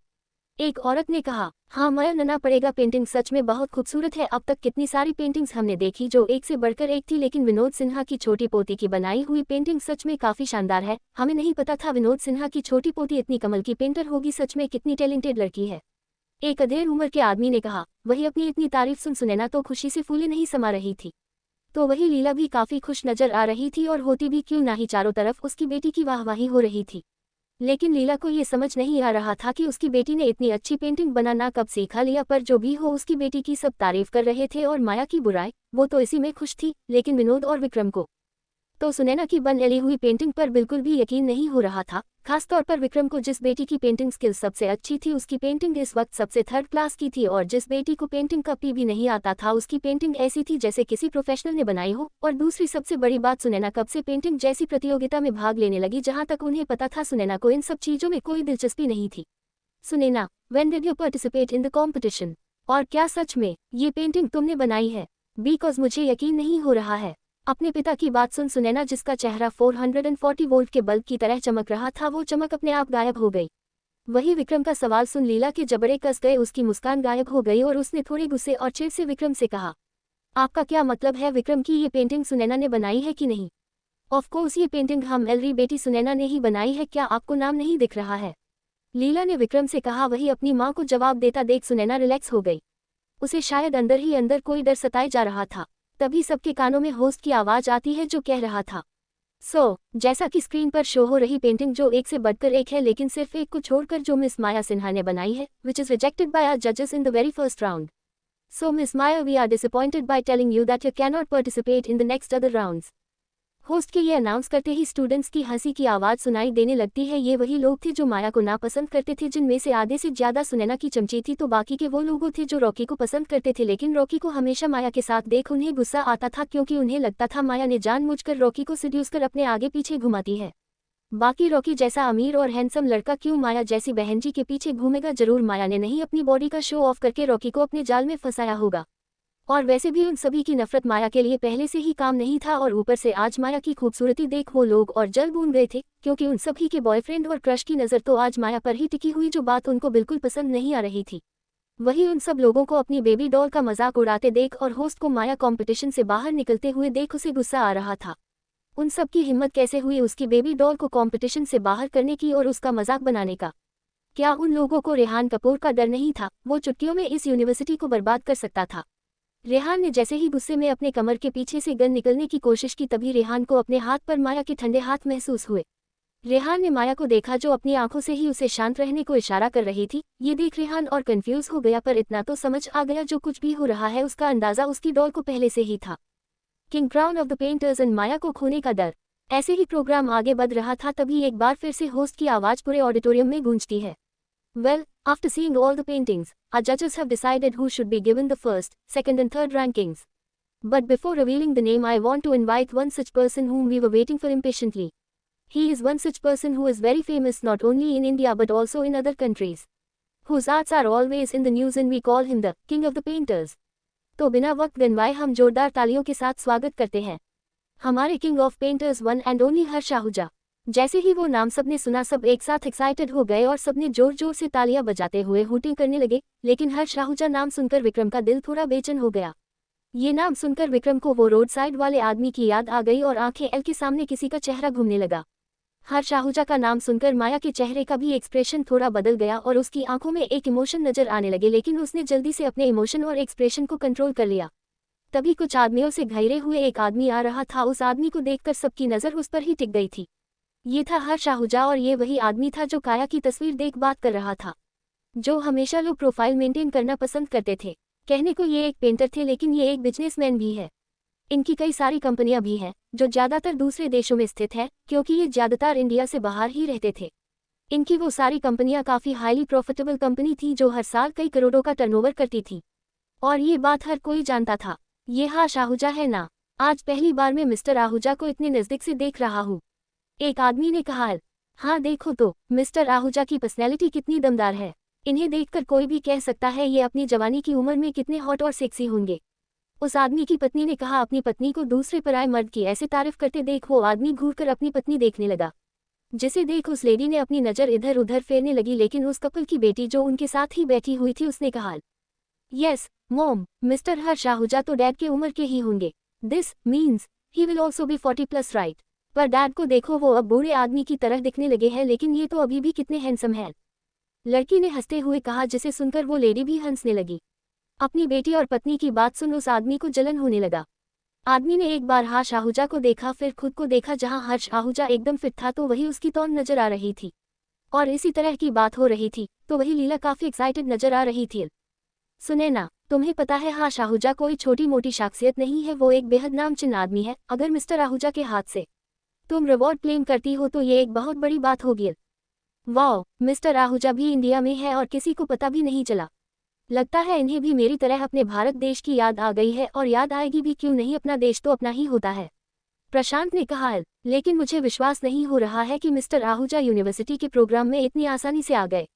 जरूर यूनिवर्सिटी वालों और काफ़ी मेहनत की होगी, क्योंकि ये आदमी इतनी आसानी से कहीं भी आता जाता नहीं है। रजत ने कहा। लेकिन उन दोनों की बात सुनकर भी माया और रेहान ने एक लफ्ज भी नहीं कहा। वो दोनों चुपचाप बैठे हुए अपनी सोच में गुम थे। You are welcome to our university mister Ahuja, and I am very thankful to you that you are giving us your precious time, and our students are also very excited to receive the award from the hands of such a great painter like you. Thank you so much once again mister Ahuja. Host ने जैसे ही अपनी बात पूरी की, सब लोगों ने एक साथ तालियां बजाते हुए हर्ष आहूजा का स्वागत किया। वही हर्ष आहूजा की नज़र सामने बैठी माया पर टिकी हुई थी। हर्ष आहूजा की नज़र माया को देखते हुए काफ़ी सॉफ्ट नजर आ रही थी। उनके दिल में कई सारे एहसास एक साथ उमड़ आए थे, तो वही माया की नज़र ने नीचे झुकी हुई थी, और ये सब चीज़ें रेहान काफ़ी अच्छे नोटिस कर रहा था। और उसके दिमाग में क्या चल रहा था वो सिर्फ रेहान ही जानता था। लेकिन वह कोई था जिसकी सिटी पिट्टी गुल हो चुकी थी हर्ष आहूजा को अपने सामने देखकर। और ये कोई और नहीं विक्रम सिन्हा थे, जिनके दिमाग में कई सारी पुरानी यादें हर्ष आहूजा को देखकर घूम रहे थे। और विक्रम को इस बात की पुष्टि मिल चुकी थी। उस दिन जिस आदमी को उसने देखा था वो कोई और हर्ष आहूजा था। विक्रम ने घबराई नजरों से हर्ष आहूजा को एक बार देखा, फिर माया की तरफ देखा। माया को देखते हुए उनका दिल डर से भर गया। उन्हें माया को खोने का डर सताने लगा। So let's start the distribution of awards, host ने कहा। फिर होस्ट ने अपने हाथ में पकड़े हुए एक एनवेलप को खोला जिसमें विनर्स का नाम मेंशन था। So first of all I would like to invite Alok Gupta, who has secured the third position. Many congratulations Alok, so come on the stage and receive your award. बेहुदा सवाल and Sunaina की शर्मिंदगी। जहां आलोक गुप्ता और मानसी, जिसे second ranking मिला था, वो दोनों अपना अपना अवार्ड रिसीव कर वापस अपने सीट पर चले गए थे, तो वही सुनैना जो स्टेज पर खुशी खुशी अपना अवार्ड रिसीव करने गई थी, अब उसका चेहरा डर के मारे पूरा सफ़ेद पड़ चुका था। उसकी हथेली पूरी पसीने से भीग चुकी थी। तो वही पूरी सिन्हा फैमिली के साथ साथ वहां मौजूद बाकी सब लोगों का मुंह भी हर्ष आहूजा की बातें सुनकर खुला का खुला रह गया था। मिस्टर आहूजा, ये आप क्या कह रहे हैं? हमें कुछ समझ नहीं आया। आपने ऐसा क्यों कहा कि ये पेंटिंग मिस सुनैना ने नहीं बनाई है? होस्ट ने कंफ्यूज्ड होते हुए कहा। फिर होस्ट ने सुनैना की तरफ देखते हुए कहा, मिस सुनैना, क्या मिस्टर आहूजा सच कह रहे हैं? क्या ये पेंटिंग आपने नहीं बनाई है? होस्ट का सवाल सुनकर सुनैना और ज्यादा डर गई। उसने हकलाते हुए कहा, नहीं आहूजा सर को जरूर कोई गलतफहमी हो गई है, ये पेंटिंग मैंने ही बनाई है। I am the real owner of this painting. वही लीला अपनी बेटी को ऐसे कटघरे में खड़ा देख उसे बहुत गुस्सा आने लगा। आखिर मिस्टर आहूजा की हिम्मत कैसे हुई सबके सामने उनकी बेटी पर ऐसे डाउट करने का? जब वो बोल रही है वो पेंटिंग उसने ही बनाई है, तो बार बार एक ही सवाल पूछकर वो सबके सामने क्या प्रूफ करना चाहते हैं? बस बहुत हो गया मिस्टर आहूजा, हम सब आपकी बहुत इज्जत करते हैं, लेकिन इसका ये मतलब बिल्कुल भी नहीं कि आप मेरी बेटी से ऐसे बेहुदा सवाल पूछकर उसे सबके सामने शर्मिंदा कर सकते हैं, लीला ने कहा। लीला के इस बात से विक्रम और विनोद भी सहमत थे। आखिर ये उनके घर की बेटी का सवाल था। ओह, तो मिसेज सिन्हा, आपको लगता है मैं बेहुदा सवाल आपकी बेटी से कर रहा हूँ? तो फिर आप अपनी बेटी से बोलिए कि जो पेंटिंग इन्होंने सबमिट करवाई थी वो पेंटिंग अभी सबके सामने लिव बन एल कर मुझे गलत प्रूफ कर दे। हर्ष आहूजा को ऐसे स्ट्रेट फॉरवर्ड होता देख सुनैना के माथे से पसीना निकलने लग, दिल भी जोरों से धड़कने लगा था। अगर आज कुछ भी गलत हुआ तो सबके सामने उसकी बेइज्जती होना लाजमी था और उसे उसके दादा और अपने पापा का डर अलग से सताने लगा था। सुरभि जो ये सब तमाशा देख रही थी, उसके चेहरे पर टेढ़ी मुस्कान आ गई और उसने जानबूझकर अपनी आवाज ऊंची करके कहा, हाँ सुनैना, अगर ये पेंटिंग तुमने ही बनाई है तो फिर डर किस बात का? अब तक तो तुम उन्हें पेंटिंग बनाकर गलत प्रूफ कर देती और तुम आराम से बिना किसी टेंशन अपने परिवार के साथ घर चली जाती। सुरभि को आग में और घी डालते देख सुनैना की मुट्ठी भींच गई। वही सुरभि की ऐसी लॉजिक से भरी बातें सुन सबके मन में कहीं ना कहीं संदेह होने लगा। तो वही रश्मि जो कब से शांत थी, अब उसकी आंखों में भी डर नजर आने लगा। ओ गॉड, कहीं मैं सुनैना के चक्कर में फंस न जाऊं। सुनैना तो फिर भी इतने अच्छे फैमिली बैकग्राउंड से आती है, तो उसका तो कुछ भी नहीं जाएगा। जो भी नहीं जाएगा वो मेरा जाएगा। क्या जरूरत थी मुझे इस बेवकूफ का साथ देने की? रश्मि ने अपने मन में कहा। और अब तो लीला को भी अपनी बेटी पर शक होने लगा। क्या सच है इस लड़की ने कुछ उल्टा पुल्टा किया है? कितनी बार कहा है अगर ये कुछ करती है तो मुझे इन्फॉर्म करे, जिससे अगर फ्यूचर में कोई प्रॉब्लम क्रिएट होती है तो मैं संभल सकूं, लेकिन नहीं। ये सब सोचते हुए लीला अपनी उंगलियां आपस में उलझने लगी। तो वही माया एकदम रिलैक्स होकर ऐसे बैठी थी जैसे सामने कोई फिल्म चल रही हो। उसके चेहरे पर एक छोटी सी मुस्कान थी जो रेहान साफ देख सकता था। अपनी बेबी डॉल को मुस्कुराते देख वो भी मुस्कुराने लगा। अब वो भी फुल इंटरेस्ट के साथ सामने देखने लगा। उन दोनों को ऐसे मुस्कुराते देख रजत और प्रशांत उन्हें घूर के देखने लगे। क्या हुआ मिस सुनैना, क्या आप मुझे गलत प्रूफ नहीं करना चाहती? हर्ष आहूजा ने स्मित करते हुए कहा। लेकिन सुनैना के मुंह से एक शब्द भी नहीं निकल रहा था, वो तो खड़े खड़े ही कांप रही थी। ओके, अगर आप मुझे गलत साबित नहीं कर पा रही हैं तो मैं अपने आप को सही साबित कर देता हूँ। अभी हर्ष आहूजा ने इतना ही कहा था कि तभी लाइट अचानक से ऑफ हो जाती है और प्रोजेक्ट स्क्रीन फिर से शुरू हो जाती है, लेकिन इस बार कोई पेंटिंग नहीं बल्कि एक वीडियो शो हो रही थी। जैसे जैसे वीडियो आगे बढ़ रही थी वैसे वैसे सुनैना के आंखों में डर और शर्म के कारण आंसू आने लगे। उसने शर्म से अपना सर नीचे झुका लिया तो वही विक्रम की आंखें गुस्से से लाल हो गई और विनोद सिन्हा की पकड़ अपने फोन पर कसते चली गई। आज उन्हें अफसोस हो रहा था क्यों वो आज यहाँ आए। हे भगवान, ये सुनैना तो इतनी कम उम्र में चलबाजी करना सीख गई है। देखो तो कैसे ये लड़की अपनी ही बड़ी बहन की बनाई हुई पेंटिंग को पहले चोरी कर लेती है और फिर कहती है कि वो पेंटिंग उसने बनाई है। एक औरत ने कहा जिसे ना तो लीला पसंद थी और नयल ही उसकी बेटी। अब जब मौका सामने से मिला था उनके दामन पर खिचड़ उछालने का तो वो पीछे कैसे रह सकती थी। ओ गॉश, ये सुनना कितनी झूठी है। अपनी ही बड़ी बहन को बदन एल्म करके खुद नाम कामना चाहती थी। सुरभि ने तेज आवाज में कहा। अरे सुनैना और रश्मि ये दोनों है ही एक नंबर की झूठी और चलबाज। सुरभि की एक दोस्त ने उसका साथ देते हुए कहा। फिर दोनों ने एक दूसरे को हाई फाई दिया। वही होस्ट, प्रिंसिपल और डीन भी चौंक गए। उन्हें यकीन नहीं हो रहा था इतनी भोली सी दिखने वाली लड़की ऐसा कुछ भी कर सकती है। So ladies and gentleman, do you feel that after seeing all this I should be given the award of miss Sunaina? जैसे ही हर्ष आहूजा ने ये कहा सबने नामे सर हिलाते हुए कहा, नो वे मिस्टर आहूजा, ऐसी चालबाज लड़की यह अवार्ड बिल्कुल भी डिजर्व नहीं करती है। ये पेंटिंग माया सिन्हा का है, ये अवार्ड उन्हें ही मिलना चाहिए। ऑडियंस में से किसी ने कहा, प्रिंसिपल सर, हमारे यूनिवर्सिटी में सुनैना जैसी झूठी लड़की के लिए कोई जगह नहीं होनी चाहिए। अगर यह अपनी बहन के साथ ऐसा कर सकती है तो क्या गारंटी है कि ये हमारे साथ फ्यूचर में ऐसा कुछ नहीं करेगी और इससे हमारी यूनिवर्सिटी की रेप्यूटेशन भी खराब हो सकती है। आई थिंक सुनैना को यूनिवर्सिटी से रेस्ट्रिकेट कर देना चाहिए। तूफान एंड नफरत एंड दोस्ती। हाँ बिल्कुल सही बात है, सुनैना सिन्हा को इस यूनिवर्सिटी में रहने का कोई हक नहीं है। अगर वो इस यूनिवर्सिटी में रहेगी तो हम अपने बच्चों को यहाँ पढ़ने के लिए नहीं भेजेंगे, क्योंकि हम नहीं चाहते हमारे बच्चे सुनैना जैसी लड़की के आसपास रहकर वो भी चालबाजी करना सीखे। हम अपने बच्चों को अच्छी एथिक्स एंड मॉरल्स सिखाने के लिए भेजते हैं, नयल की धोखेबाजी। ऑडियंस में बैठे एक आदमी ने कहा, मैंने कई बार सुना था अमीर लोगों का घर जितना बड़ा और सुंदर होता है उनका दिल उतना ही छोटा और बदसूरत होता है, और आज इसका एग्जाम्पल मैंने देख भी लिया। एक लेडी ने अपन मुंह बिगाड़ते हुए कहा, करेक्ट, ये अभी से एक कंपटीशन को जीतने के लिए ऐसे काम कर रही है तो भगवान ही जाने ये आगे चलकर क्या गुल खिलाएंगी। एक आदमी ने कहा, जिसे देख उसकी पत्नी जो उसके बगल में बैठी थी उसने भी अपना ओपिनियन दिया।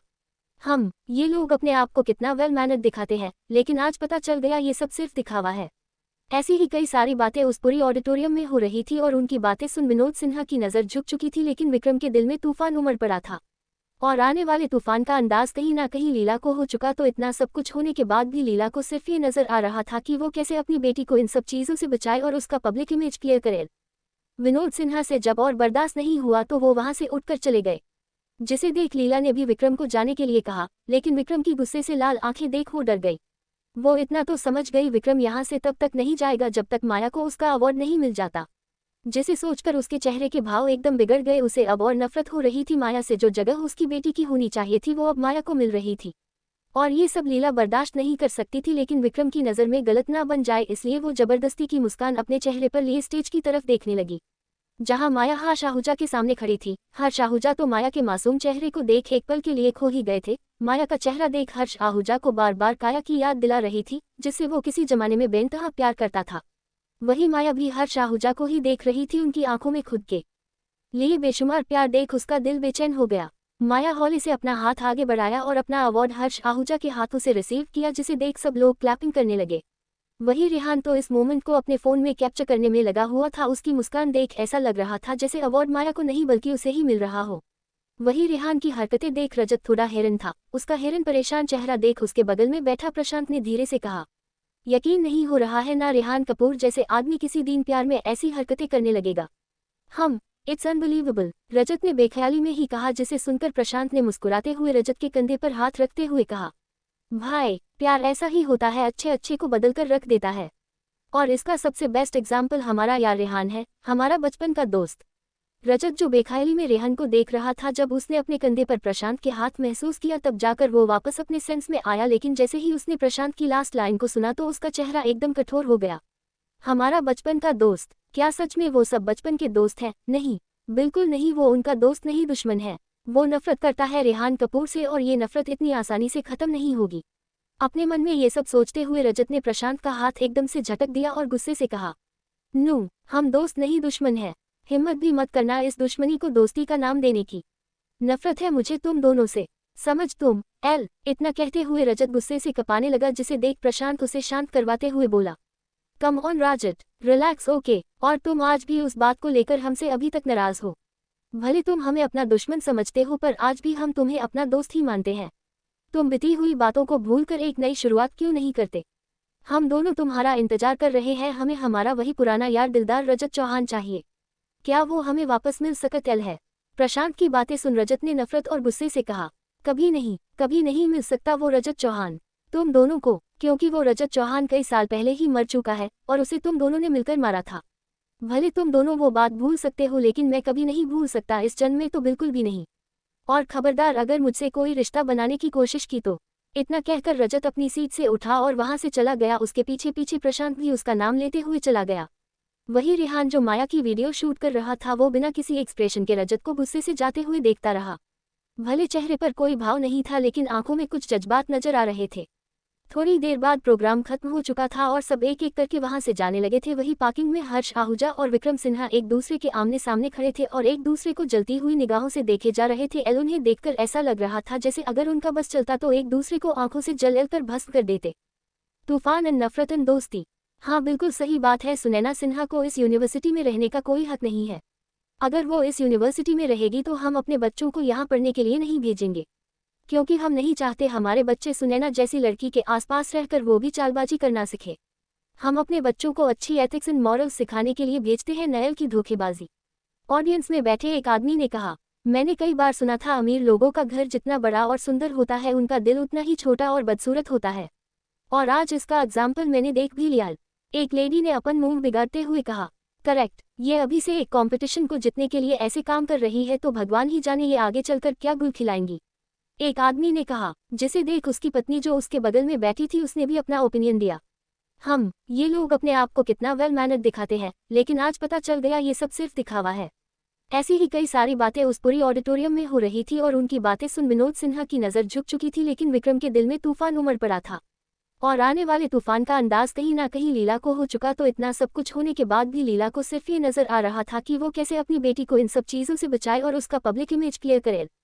विनोद सिन्हा से जब और बर्दाश्त नहीं हुआ तो वो वहां से उठकर चले गए, जिसे देख लीला ने भी विक्रम को जाने के लिए कहा, लेकिन विक्रम की गुस्से से लाल आंखें देख वो डर गई। वो इतना तो समझ गई विक्रम यहाँ से तब तक नहीं जाएगा जब तक माया को उसका अवार्ड नहीं मिल जाता, जिसे सोचकर उसके चेहरे के भाव एकदम बिगड़ गए। उसे अब और नफरत हो रही थी माया से। जो जगह उसकी बेटी की होनी चाहिए थी वो अब माया को मिल रही थी। और ये सब लीला बर्दाश्त नहीं कर सकती थी, लेकिन विक्रम की नज़र में गलत ना बन जाए इसलिए वो जबरदस्ती की मुस्कान अपने चेहरे पर लिए स्टेज की तरफ देखने लगी, जहां माया हर्ष आहूजा के सामने खड़ी थी। हर्ष आहूजा तो माया के मासूम चेहरे को देख एक पल के लिए खो ही गए थे। माया का चेहरा देख हर्ष आहूजा को बार बार काया की याद दिला रही थी, जिससे वो किसी जमाने में बेइंतहा प्यार करता था। वही माया भी हर्ष आहूजा को ही देख रही थी। उनकी आंखों में खुद के लिए बेशुमार प्यार देख उसका दिल बेचैन हो गया। माया हौले से अपना हाथ आगे बढ़ाया और अपना अवार्ड हर्ष आहूजा के हाथों से रिसीव किया, जिसे देख सब लोग क्लैपिंग करने लगे।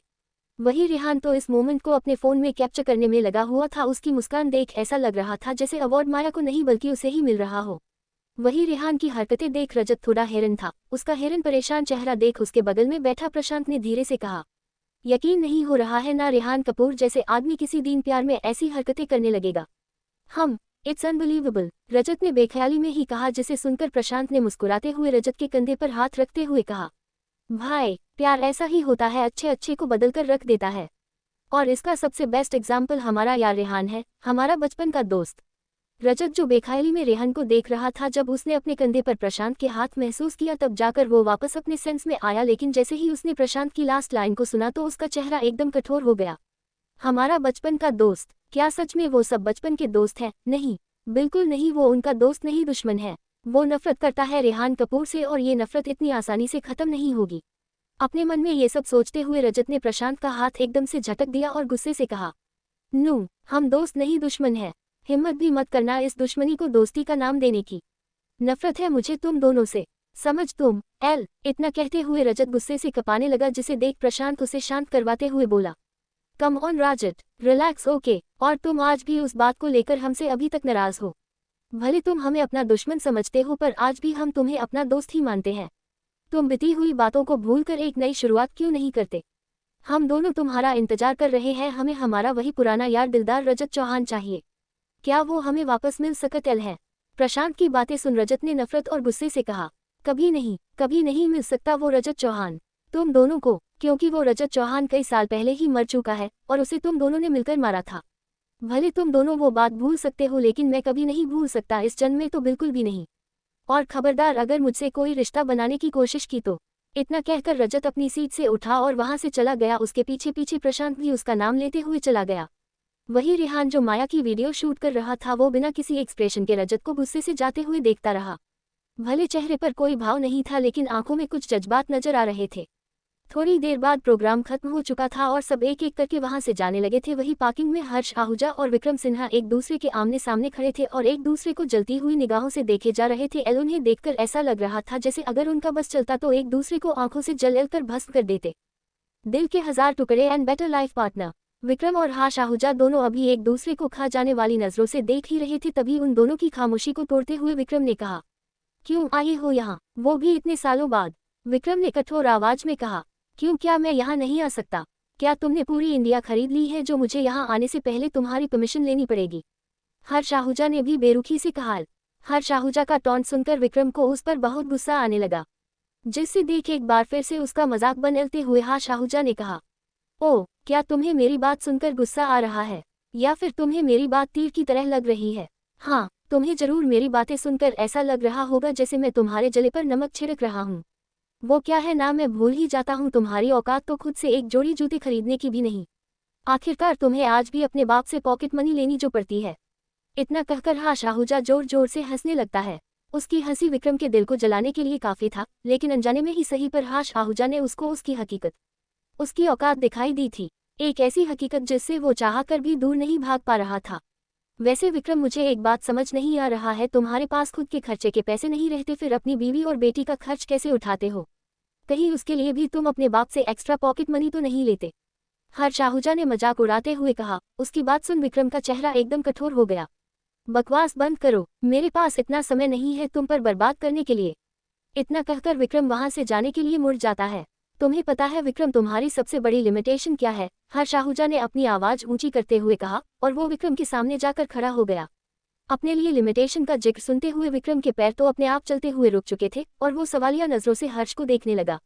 उसका वो कंफ्यूज्ड एक्सप्रेशन और आंखों में सवाल देख हर्ष आहूजा ने मुस्कुराते हुए कहा, एग्जैक्टली योर बिगेस्ट लिमिटेशन। तुम हमेशा क्रिटिकल सिचुएशन में अपनी पीठ दिखाकर भाग जाते हो, जिससे तुम्हें तो कोई प्रॉब्लम नहीं होती लेकिन तुम्हारे साथ रहने वालों को बहुत ज़्यादा प्रॉब्लम होती है, जैसी कि काया को हुई थी तुम्हारी इस पीठ दिखाने वाली आदत से, और अब मेरी बेटी माया को हो रही है।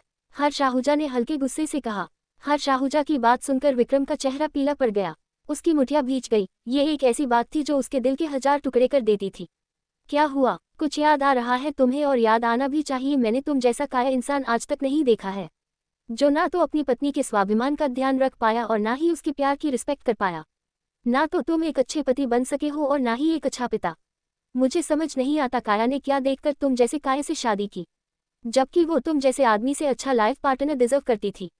खैर, इन सब बातों के लिए बहुत देर हो चुकी है, क्योंकि तुमने तो एक मासूम लड़की की जिंदगी पहले ही बर्बाद कर दी, लेकिन अब मैं तुम्हें अपनी माया, अपनी बेटी की जिंदगी बर्बाद करने बिल्कुल भी नहीं दूंगा। ये सब बोलते हुए हर्ष आहूजा का चेहरा बेहद दाग हो गया था, लेकिन विक्रम को उसकी बातें बिल्कुल भी पसंद नहीं आईं। मैं क्यों अपनी बेटी की जिंदगी बर्बाद करूंगा, वो मेरी बेटी है एल, विक्रम ने कहा। हाँ न, डॉट डॉट कहने से कोई बाप नहीं बन जाता है, उसके लिए बाप वाली जिम्मेदारी भी निभानी होती है, जो तुमने माया के लिए कभी नहीं निभाया है। जब तुम्हारा सो कॉल्ड बाप माया को घर से निकल रहा था, तब तुमने क्यों नहीं रोका माया को? क्या तुम्हें एक बार भी ख्याल नहीं आया माया कैसे अकेले बाहर सर्वाइव करेगी? लेकिन नहीं, तुम्हें क्यों माया का ख्याल आएगा, क्योंकि तुम तो मूव ऑन कर चुके हो अपनी सो कॉल्ड दूसरी पत्नी और बेटी के साथ, और तुम्हारी पहली पत्नी और माया मर रही है या जी रही है, उससे तो तुम्हें कई साल पहले ही फर्क पड़ना बंद हो चुका है। राइट। उसकी ऐसी कड़वी बातें सुनकर विक्रम का दिल बैठा जा रहा था, उसकी आंखों में नमी तैर गई। इलाज एक बार फिर से वो दूसरे लोगों की नज़रों में गलत साबित हो गया। हर्ष आहूजा इतने पर भी नहीं रुका, वो विक्रम के अगल बगल घूमते हुए आगे कहा, यू नो व्हाट, मुझे लगता था अगर काया ने तुम्हें चुना है अपने लाइफ पार्टनर के तौर पर, तो जरूर तुम में कोई खास बात होगी जो मुझ में नहीं होगी। लेकिन मैं फिर भी काया के दिल में अपने लिए जगह बनना चाहता था, उसे पाना चाहता था। मैं उसका सिर्फ दोस्त नहीं बल्कि उसका लाइफ पार्टनर, उसका प्यार बनना चाहता था। लेकिन जब मैंने उसे तुम्हारे साथ खुश देखा तो मैंने अपने कदम पीछे खींच लिए। जिस अकेले दो मेन रीजन था, जानना चाहोगे वो कौन से 2 कारण थे? उसकी आखिरी लाइन सुनकर विक्रम भी उसे देखने लगा जैसा वो भी जानना चाहता हो। आखिर ऐसा कौन सा कारण था जो हर्ष ने उन दोनों के बीच आने से पहले ही बैकस्टेप ले लिया और उन दोनों की जिंदगी से चला गया? क्योंकि विक्रम को लगता था काया और उसके मिलन में हर्ष जरूर रुकावट बनेगा, लेकिन ऐसा कुछ भी नहीं हुआ। उसे एक दिन अचानक काया से पता चलता कि हर्ष इंडिया छोड़कर चला गया है। उसके बाद उन दोनों को ही हर्ष के बारे में कुछ भी पता नहीं चल। विक्रम की शर्म और माया के आंसू, उसकी खुशी मेरे लिए सबसे ज्यादा जरूरी थी। मैं चाहता तो तुम दोनों के लाइफ में प्रॉब्लम क्रिएट कर सकता था, काया को अपने दिल की बात बताकर उसे ऑकवर्ड सिचुएशन में डाल सकता था, लेकिन मैंने ऐसा कुछ भी नहीं किया क्योंकि मैं जानता था अगर मैंने उसे हासिल भी कर लिया तो वो मेरा साथ कभी खुश नहीं रहती जितनी वो तुम्हारे साथ रहती। मेरे लिए उसकी खुशियों से बढ़कर कुछ नहीं था। और दूसरा ये भी एक कारण था कि तुम एक बड़े घर के लड़के थे और मैं एक नॉर्मल फैमिली से बिलोंग करता था। तुम्हारे पास पैसों की कोई कमी नहीं थी और तुम काया को दुनिया की हर एक कंफर्ट और लग्जरी प्रोवाइड करते अपने प्यार के साथ, और मैं उसे सिर्फ अपना प्यार दे सकता था, वो कंफर्ट और लग्जरी नहीं दे सकता था जो तुम उसे दे सकते थे। और कहते हैं ना, अगर हम किसी से सच्चा प्यार करते हैं तो उसकी खुशी हमारे लिए फर्स्ट प्रायोरिटी बन जाती है। बस ऐसा ही कुछ मेरे साथ भी था। मैं अपने फायदे के लिए काया की खुशियों को बर्बाद नहीं कर सकता था। मेरी खुशी काया में थी तो काया की खुशी तुम में थी। हर्ष ने इमोशनल होते हुए बोला। ना चाहते हुए भी पुरानी यादें विक्रम और हर्ष को दुख पहुंचाने लगी थी। हर्ष ने अपना एक कदम आगे बढ़ाया और विक्रम को कॉलर से पकड़ते हुए उसकी आंखों में आंखें डालते हुए गुस्से से कहा, लेकिन तुमने और तुम्हारे बाप ने क्या किया? मेरी काया की जिंदगी बर्बाद कर दी, उसे तिल तिल कर मरने पर मजबूर कर दिया। और जब मेरी काया इतनी सारी मुश्किलों से अकेली सामना कर रही थी तो मैं वहां दूसरे देश में बैठा ये सोच रहा था वो तुम लोगों के साथ कितनी खुश होगी, तुम लोग उसका पूरा ख्याल रखते होगे और दूसरे चाहे कैसे भी उसे ट्रीट करे, तुम तो काया को अपने पलकों पर बिठाकर प्रिंसेस ट्रीटमेंट क्वीन ट्रीटमेंट दे रहे होंगे। लेकिन नहीं, जब तुम्हारे बाप को पता चला कि काया किसी भी रिच फैमिली से नहीं है, उसका बैकग्राउंड बिल्कुल भी पावरफुल नहीं है, तो तुम्हारे सो कॉल्ड बाप ने अपना तेवर ही बदल दिया। अरे इतनी जल्दी तो गिरगिट भी अपना रंग नहीं बदला जितनी जल्दी तुम्हारे बाप ने अपना रंग बदला था।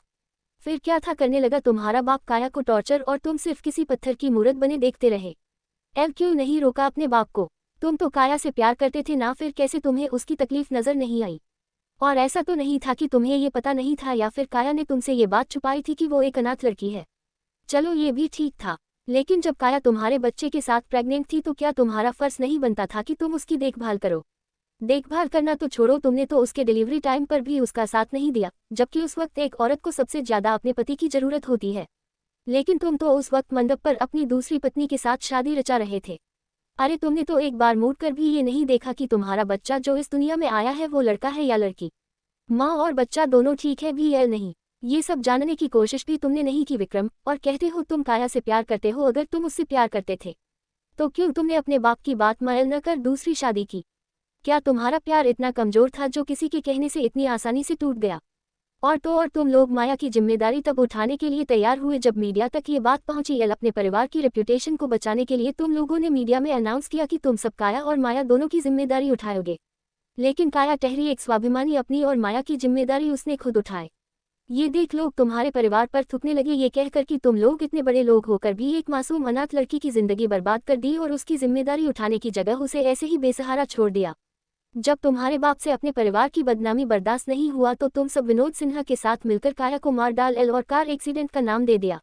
और तुम्हारे परिवार पर किसी का शक न जाए इसलिए माया को अपने घर में रख लिया है, ये कहकर कि वो अपने घर के खून को ही सड़क पर नहीं छोड़ सकते। लेकिन तुम लोगों ने माया को उस घर में अच्छी जिंदगी देने की जगह वही सब करने लगे जो तुम लोगों ने काया के साथ किया था। लेकिन तुम्हें पता है सबसे ज्यादा गुस्सा मुझे खुद पर आता है क्यों मैं इतने सालों में एक बार भी काया के बारे में पता नहीं लगाया। अगर पता लगाया होता तो मुझे उसकी तकलीफ के बारे में पता चलता और शायद वो आज जिंदा होती, लेकिन मैंने उसके बारे में पता नहीं लगाया बस ये सोचकर वो तुम्हारे साथ खुश होगी और अपने प्यार को किसी दूसरे के साथ देख थोड़ा तकलीफ तो होता ही है, उस तकलीफ से ना गुजरना पड़े मुझे, इसलिए मैंने कभी। ये सब कहते हुए हर्ष आहूजा की आंखें नम हो गई तो वही विक्रम की आंखें शर्म से झुक गई। वही उन दोनों से थोड़ी दूरी पर खड़ी माया जो उनकी बातें चुपके से सुन रही थी, उसकी पकड़ अपनी ड्रेस पर बेहद टाइट थी, आंखों में भी आंसू थे जो अब उसके गालों पर गिरने लगे थे। अपनी माँ की तकलीफ के बारे में जानकर उसे अब और भी ज्यादा नफरत हो रही थी पूरी की पूरी सिन्हा फैमिली से। उसने एक नज़र अपनी लाल आंखों से विक्रम को देखा और मन ही मन कुछ सोचते हुए वहां से दौड़ते हुए चली गई। इधर दूसरी तरफ टीना अपने घुटने के बल रेहान के सामने बैठी थी और उसने अपने दोनों हाथ भी जोड़ रखे थे। वही रेहान बिना किसी एक्सप्रेशन की टीना की हरकतें एल को देख रहा था। टीना रेहान की बाहों में। आई नो रेहान, मैंने इन दिनों काफी सारी गलतियां की है, इसलिए मैं दिल से तुमसे माफी मांगती हूँ। प्लीज रेहान मुझसे दोस्ती मत तोड़ो, तुम्हें पता है ना मैंने आज तक तुम्हारे सिवाय किसी को भी अपना दोस्त नहीं बनाया है। मैंने हमेशा अपनी लाइफ में फर्स्ट प्रायोरिटी तुम्हें दी है। रेहान, क्या किसी को पसंद करना या किसी के लिए कुछ महसूस करना गलत है? अगर ये गलत है तो की है मैंने गलती, क्योंकि ये सारी चीजें हमारी कंट्रोल में नहीं होती हैं। लेकिन मुझे ये बात भी समझ आ गई है कि हम किसी का प्यार जबरदस्ती हासिल नहीं कर सकते। मैं वादा करती हूँ आइंदा से तुम दोनों की जिंदगी में मेरी तरफ से कोई प्रॉब्लम नहीं होंगी। लेकिन PLZZ तुम मुझसे रिश्ता मत तोड़ो, तुम्हारे सिवाय मेरा इस दुनिया में अपन एल कहने के लिए कोई नहीं है। मम्मा पापा ने तो बचपन में ही मुझे छोड़कर चले गए थे, उसके बाद दादाजी ने पैर लपोश कर बड़ा किया, लेकिन अब तो दादाजी भी इस दुनिया में नहीं रहे। मैं अकेली हो गई हूँ रेहान एल। हाँ, मैं ये बात कभी झूठला नहीं सकती कि मैं तुम्हारे लिए फील करती हूँ और शायद करती रहूंगी। ये मेरा वन साइडेड लाइव होगा, लेकिन मैं तुम दोनों के बीच कभी नहीं आऊंगी। और ये भी सच है कि मुझे तुम दोनों को एक साथ देख जलन होती है, और होगी भी, क्यों नहीं। बचपन से लेकर आज तक मैंने तुम्हारे साथ अपना फ्यूचर देखा था, ये सोचा था फ्यूचर में तुम मेरे हस्बैंड बनोगे, हमारी शादी होगी, लेकिन ये नहीं पता था ये सब सिर्फ मेरा ख्वाब रह जाएगा। और ये सारे ख्वाब देखने का कारण ये था कि बचपन से लेकर आज तक इकलौते तुम ही मेरे आसपास रहे हो रेहान। लवर ना सही तो दोस्त ही सही। PLZZ मुझे दोस्त के रूप में एक्सेप्ट कर लो। मैं जानती हूँ तुमने आज तक मुझे अपना दोस्त भी सच्चे दिल से एक्सेप्ट नहीं किया है, लेकिन रेहान इस बार मुझे एज अ फ्रेंड एक्सेप्ट कर लो। PLZZ रेहान, मैं बहुत अकेली हो गई हूँ रेहान एल। ये सब कहते हुए टीना की सांसें आखिर में उखड़ने लगी थी एल, जिसे देख रेहान के एक्सप्रेशन चेंज हो गए। वो जल्दी से आगे आया और टीना के सामने अपने घुटने के बल बैठकर टीना का चेहरा ऊपर की तरफ उठाया एल, तो उसका चेहरा रोने के कारण पूरा लाल हो गया था। Hey Tina, what happened, are you okay? लेकिन टीना ने रेहान के किसी भी सवाल का जवाब नहीं दिया। एल टीना को देखकर ऐसा लग रहा था जैसे उसे सांस लेने में दिक्कत हो रही हो। ये देख रेहान के माथे पर सिकन नजर आने लगी और देखते ही देखते टीना की आंखें बंद हो गई। रेहान को कुछ समझ नहीं आया, बिना सोचे समझे उसने टीना को अपनी बाहों में उठा लिया और अपनी कार की तरफ लेकर बढ़ गया। वही आसपास के लोगों की नज़र अब उन दोनों पर टिक चुकी थी और टीना रायचंद को रेहान कपूर की बाहों में देख सब तरह तरह की बातें बनाने लगे। पैनिक अटैक, तुम्हें ही टीना का ध्यान रखना है। अस्पताल में 1 घंटे बाद मिस्टर कपूर, मिस टीना को पैनिक अटैक आया था और शायद वो कुछ दिनों से प्रॉपर रेस्ट भी नहीं कर रही थी।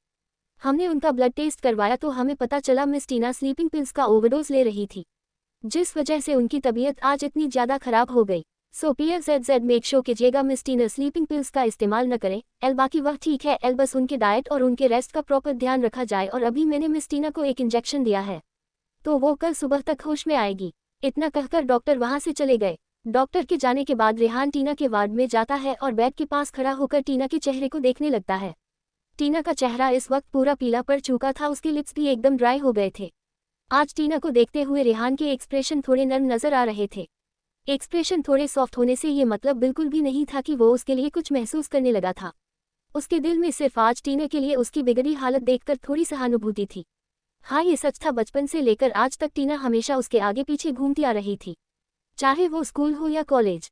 टीना रेहान के करीब रहने के लिए उसने उसके साथ बिजनेस स्टडी की थी। जहाँ जहाँ रेहान जाता वहाँ वहाँ टीना जाती। जबकि टीना को हमेशा से एक एक्ट्रेस बनन एल था, पर रेहान से वो दूर ना हो जाए इसलिए उसने रेहान के साथ एक ही डिपार्टमेंट में एडमिशन लिया था। लेकिन ये बात टीना के दादा को पसंद नहीं आई कि टीना अपने इंटरेस्ट को छोड़कर रेहान के खातिर वो अपने सपने को दयालु पर लगाकर दूसरे फील्ड में जाए।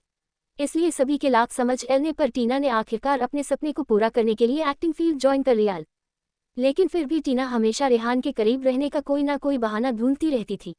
जब रेहान अपनी बिजनेस स्टडी के लिए विदेश चला गया तो उसने भी वही सेम कंट्री में एक्टिंग अकेडमी ज्वाइन कर लिया जिससे वो बार बार रेहान से मिल सके। और समय बीतने के साथ टीना की फीलिंग रेहान के लिए और भी ज़्यादा स्ट्रॉन्ग हो गई। लेकिन अब टीना में भी कई चेंजेस हो गए थे, जैसे कि अब वो बचपन वाली मासूम टीना नहीं रही थी, वो अब एक सक्सेसफुल एक्ट्रेस और एक चालबाज लड़की बन चुकी थी। अब तक रेहान जो टीना को खुद के आसपास थोड़ा बहुत मडराने देता था, वो अब खुद उससे दूरी बनाने लगा था। और ये चीज़ टीना ने नोटिस कर लिया था, लेकिन उसने फिर भी अपनी कोशिश नहीं छोड़ी और जी तोड़ मेहनत करने लगी रेहान को पाने के लिए। रेहान अभी अपनी सोच में गुम था, तभी उसका फ़ोन बजता है। रेहान ने फ़ोन चेक किया तो डिस्प्ले पर पार्वती जी का नंबर शो हो रहा था। जिस देख रेहान ने जल्दी से फ़ोन उठाया तो दूसरी तरफ से पार्वती जी की आवाज़ आती है। क्या सच में टीना की तबीयत खराब हो गई है? यस दादी, उसकी तबीयत सच में खराब हो गई है, रेहान ने पार्वती जी की बात सुनकर कहा। रेहान, टीना चाहे जैसी भी हो पर वो तुम्हारे दादाजी की बेस्ट फ्रेंड की पोती है, और तुम्हें तो पता ही है तुम्हारे दादाजी टीना को अपनी सगी पोती की तरह चाहते थे। और हमने भी टीना के दादी जी को उनके आखिरी समय में वचन दिया था कि हम टीना का ध्यान रखेंगे। अब जब टीना की तबीयत खराब है तो तुम उसे अपने साथ अपने विला कुछ दिनों के लिए ले जाना। फिलहाल तुम्हें पता है मैं दिल्ली से बाहर हूँ, तो जब तक मैं वापस नहीं आ जाती तब तक तुम्हें ही टीना का ध्यान रखना है। आई नो डैडी माँ, रेहान ने पार्वती जी की बात में सहमति जताते हुए कहा। वैसे रेहान, माया बेटा कैसी है? और तुम दोनों के बीच सब कुछ कैसा चल रहा है? मेरी तो उससे कई दिनों से बात भी नहीं हुई है। मैं सोच रही हूँ कल सुबह होते ही उसे फ़ोन कॉल करो। उसकी आवाज़ सुने काफ़ी दिन हो गए हैं। ऐसी ही कुछ और बातें करने के बाद दादी माँ ने फ़ोन कट कर दिया। फ़ोन कट होने के बाद रेहान ने खुद से ही कहा, ओ गॉड, इन सब चक्करों में मैं तो बेबी डॉल के बारे में भूल ही गया। How can I forget about my baby doll? ये कहते हुए रेहान ने माया का नंबर डायल कर दिया, लेकिन सामने से माया ने फ़ोन नहीं उठाया। रेहान ने एक बार और कोशिश की, लेकिन इस बार माया का फ़ोन स्विच ऑफ बता रहा था। फ़ोन स्विच ऑफ है, ये जानकर रेहान किसी सोच में डूब गया। वही एक नाइट क्लब में। ये कोई हाई क्लास क्लब तो बिल्कुल भी नजर नहीं आ रहा था, ये एक लोकल नाइट क्लब था। वही क्लब के अंदर एक टेबल पर माया बैठी हुई थी, उसके सामने एक लिकर की बोतल रखी हुई थी। उस लिकर की बोतल का लेबल देखकर ही साफ समझ आ रहा था कि वो लिकर लो क्वालिटी की है। जब सम वैली नहीं जाती तो पीने क्यों आ जाती हो? माया एकटक अपने सामने पड़ी उस लिकर की बोतल को देखे जा रही थी। उसकी आंखें इस वक्त बिल्कुल बेजान सी थी, लेकिन उसके कानों में अभी तक हाश आहूजा की बातें गूंज रही थी जो उसकी माँ के लिए कही गई थी। वो कल्पना भी नहीं कर पा रही थी कि उसकी माँ ने ना जाने अकेले कितने दुख दर्द झेले होंगे। और ये सब चीज़ों का जिम्मेदार सिर्फ और सिर्फ सिन्हा परिवार है। वो उनमें से किसी को भी नहीं छोड़ेगी, वो सबसे एक एक करके अपना और अपनी माँ के दुख दर्द का हिसाब लेगी। ये सब सोचते हुए माया की आंखें गुस्से से लाल हो गई। उसने जल्दी से लिकर की बोतल को अपने हाथ में लिया और सामने रखी गिलास को लिकर से फिल करने लगी। ग्लास फिल करने के बाद माया ने बोतल को टेबल पर रखा और जैसे ही माया शराब पीने को हुई तो उसके हाथ अपने आप उसके होठों के पास आकर रुक गए। ये वही चीज़ थी जिसने उसकी पास्ट लाइफ को पूरी तरह से बर्बाद कर दिया था, और वो आज फिर से उसी चीज़ का सहारा ले रही थी। क्या ये गलत नहीं था? उसने तो खुद से वादा किया था कि वह अपनी इस नई जिंदगी में इन सब चीज़ों से कोसों दूर रहेगी। फिर आज ये सब सोचती हूँ। माया का सर और ज़्यादा दर्द से फटने लगा। बिना कुछ और ज़्यादा सोचे समझे माया ने एक ही घुट में अपना पूरा गिलास खत्म कर दिया। लिक की कड़वी स्वाद की वजह से उसकी आंखें एक पल के लिए बंद हो गई, लेकिन वो फिर भी नहीं रुकी और देखते ही देखते माया ने पूरी बोतल खत्म कर दी। अब माया को नशा छाने लगा था, क्योंकि माया को पीने की आदत पास्ट लाइफ में थी, जिस कारण वो वाइन को आसानी से हैंडल कर लेती थी। लेकिन इस लाइफ में माया को ऐसी कोई आदत नहीं थी। माया जैसे तैसे खुद को संभालती हुई कुर्सी पर से खड़ी होती है और क्लब के बाहर जाने लगती है, जिसे देख वो वेटर जिसने थोड़ी देर पहले माया का ऑर्डर लिया था वो जल्दी से माया के सामने आकर खड़ा हो जाता है और ऊपर से नीचे तक माया को जी भर के देख लेने के बाद वेटर ने कहा, ओ मैडम कहाँ चली? जब संभली नहीं जाती तो पीने क्यों आ जाती हो? खैर जो भी हो, जो पिया है उसके पैसे तो चुकाती जाओ। माया जिसने खुद को काफी मुश्किल से संभाला था, अब उसकी आंखें धीरे धीरे बंद हो रही थी। लेकिन वेटर की बात सुनकर माया जबरदस्ती खुद को होश में लाने की कोशिश करने लगी और अपनी लखड़ाई जबान से वेटर से कहा, क्या चुकाना है? एलमी मैं कुछ समझी नहीं। उसकी बातें सुन वेटर ने इरिटेट होते हुए बोला, पैसे चुकाने की बात कर रहा हूँ। जब तक आप पैसे नहीं चुका देती हैं तब तक मैं यहाँ से आपको जाने नहीं दे सकता, इसलिए चुपचाप पैसे दो और फिर यहाँ से जा लियो। उसकी बात सुन माया ने अपने हाथों को देख जो बिल्कुल खाली था, फिर उसने अपनी टेबल की तरफ देखा जहाँ कुछ देर पहले वो बैठी थी। वो अपने धीमे कदमों से टेबल के पास पहुंचती है और अपने क्लच को खोजने लगती है, लेकिन वहां कोई भी क्लच नहीं था, जिसे देख वो परेशान हो गई। एक तो नशा उस पर धीरे धीरे हावी हो रहा था, वो जल्द से जल्द घर जाकर आराम करना चाहती थी, लेकिन यहाँ तो क्लच ही गायब था, तो अब वो कैसे बिल पे करके घर जाएगी? वही क्लब के बाहर एक आदमी जिसके हाथ में एक डार्क ब्लू कलर का क्लच था, उसे देख वो आदमी खुश होते हुए बोला, आखिरकार आज मैंने फिर से रात ढलने से पहले एक लंबा हाथ मार ही लिया। चलो आज का कोटा भी पूरा हो गया है और अब आराम फरमाया जाएगा। ये कहते हुए वो आदमी अपनी सेकंड हैंड बाइक पर बैठा और फुल स्पीड के साथ वहां से चला गया। वही अंदर क्लब में माया अपन एल सर झुके लिए क्लब के बीचों बीच खड़ी थी। उसे अब कोई भी होश नहीं था। शराब हैंडल ना कर पाने के कारण माया ने थोड़ी देर पहले अपने सामने खड़े वेटर पर ही उल्टी कर दी। इससे पहले भी माया ने एक बार और ड्रिंक किया था और बिल्कुल इसी तरह उसकी हालत खराब हो गई थी, लेकिन उस वक्त माया के साथ रेहान था जिसने माया को संभाल लिया था। सर इस लड़की को इतनी आसानी से मत छोड़ना, इसने मेरे ऊपर इतने कहते हुए वो वेटर रुक गया, क्योंकि उसकी आधी अधूरी बात सुनकर ही सब हंसने लगे थे, क्योंकि सबको समझ आ गया था कि वेटर आगे क्या कहने वाला था। उन सब की हंसी सुन वेटर के दिल पर मानो सांप लौटने लगा था। तू चिंता क्यों करता है एल? तुझे क्या लगता है मैं इस लड़की को इतने आसानी से जाने दूंगा, वो भी बिना बिल पे किए बगैर? इतना कहकर उस क्लब का मैनेजर जो निहायत ही बेशरम और बदतमीज था, वो अपनी बात कहकर हंसने लगा। अपने मैनेजर की बात सुन वेटर के चेहरे पर भी मुस्कान आ गई। देखिए लड़की तो बिल पे करने से रही और मैं अपन एल नुकसान होते हुए देखने से रहा, तो अब कुछ तो करना पड़ेगा ना, जिससे मेरे नुकसान का भुगतान हो सके, मैनेजर ने कहा। लेकिन मैनेजर की गोल गोल बातें वेटर के दिमाग से ऊपर जा रही थी। उसे कुछ भी समझ नहीं आया आखिर उसका मैनेजर कहना क्या चाहता है। बॉडी एंड मुखौटा, सर क्या आपने सच में चमेली को क्लब आने से मना कर दिया है? क्यों? एक आदमी ने कहा जो उस क्लब में काम करता है। एक तरह से वह आदमी मैनेजर का सहायक के रूप में काम करता था और अभी कर रहा है। वही मैनेजर जो सामने सोफे पर लीन होकर बैठा था, उसने अपने हाथ में पकड़े सिगरेट का एक कश भरते हुए कहा, क्योंकि उसकी यहाँ कोई जरूरत नहीं है इसलिए मैंने उसको यहाँ आने से मना कर दिया। मैनेजर की बात सुनते ही आदमी ने तुरंत कहा, अच्छा तो आपके कहने का मतलब ये है कि चमेली की यहाँ को जरूरत नहीं? एल क्या आप भूल गए वो शेख जो बस थोड़ी देर में यहाँ आने वाला है, उसे आप बिना चमेली के कैसे खुश करेंगे? अगर वो शेख खुश नहीं होगा तो मेरा प्रमोशन कैसे होगा? उसकी बात सुनकर मैनेजर सोफे पर से खड़ा होते हुए वो आदमी के पास जाता है और उसके कंधे पर हाथ रखते हुए बोला, तुझे बहुत जल्दी है अपने प्रमोशन की। तू शायद भूल रहा है तेरा प्रमोशन मेरे हाथों में है, क्योंकि मैंने पहले से ही इस क्लब के मालिक से धोखे से ये क्लब अपने नाम पर कर लिया है। इसलिए तू मुझे ज्यादा ज्ञान मत दे। मुझे पता है किसे बुलाना है और किसे नहीं, लेकिन तू ज्यादा कंफ्यूज ना हो इसलिए तुझे बता दूं। चमेली सिर्फ नाच गाकर उस शेख को खुश करती, लेकिन वो लड़की नाच गाकर नहीं बल्कि अपनी बॉडी के थ्रू शेख को खुश करेगी। आफ्टर ऑल वो इसी चीज के लिए तो यहाँ आ रहा है। बॉडी का जिक्र सुनते ही आदमी के चेहरे पर भी कुटिल मुस्कान दिखाई देने लगी। थोड़ी देर बाद क्लब के एक कमरे में माया बेहोशी की हालत में बिस्तर पर लेटी हुई थी। उसके बदन पर एक लाल रंग की बेहद रिवीलिंग शॉर्ट नाइटी थी। कोई भी इंसान माया को उस नाइटी में देखता तो पानी पानी हो सकता था। माया के गोरे पतले सदक्टिव पैर किसी भी मर्द को अपनी तरफ आकर्षित कर सकते था।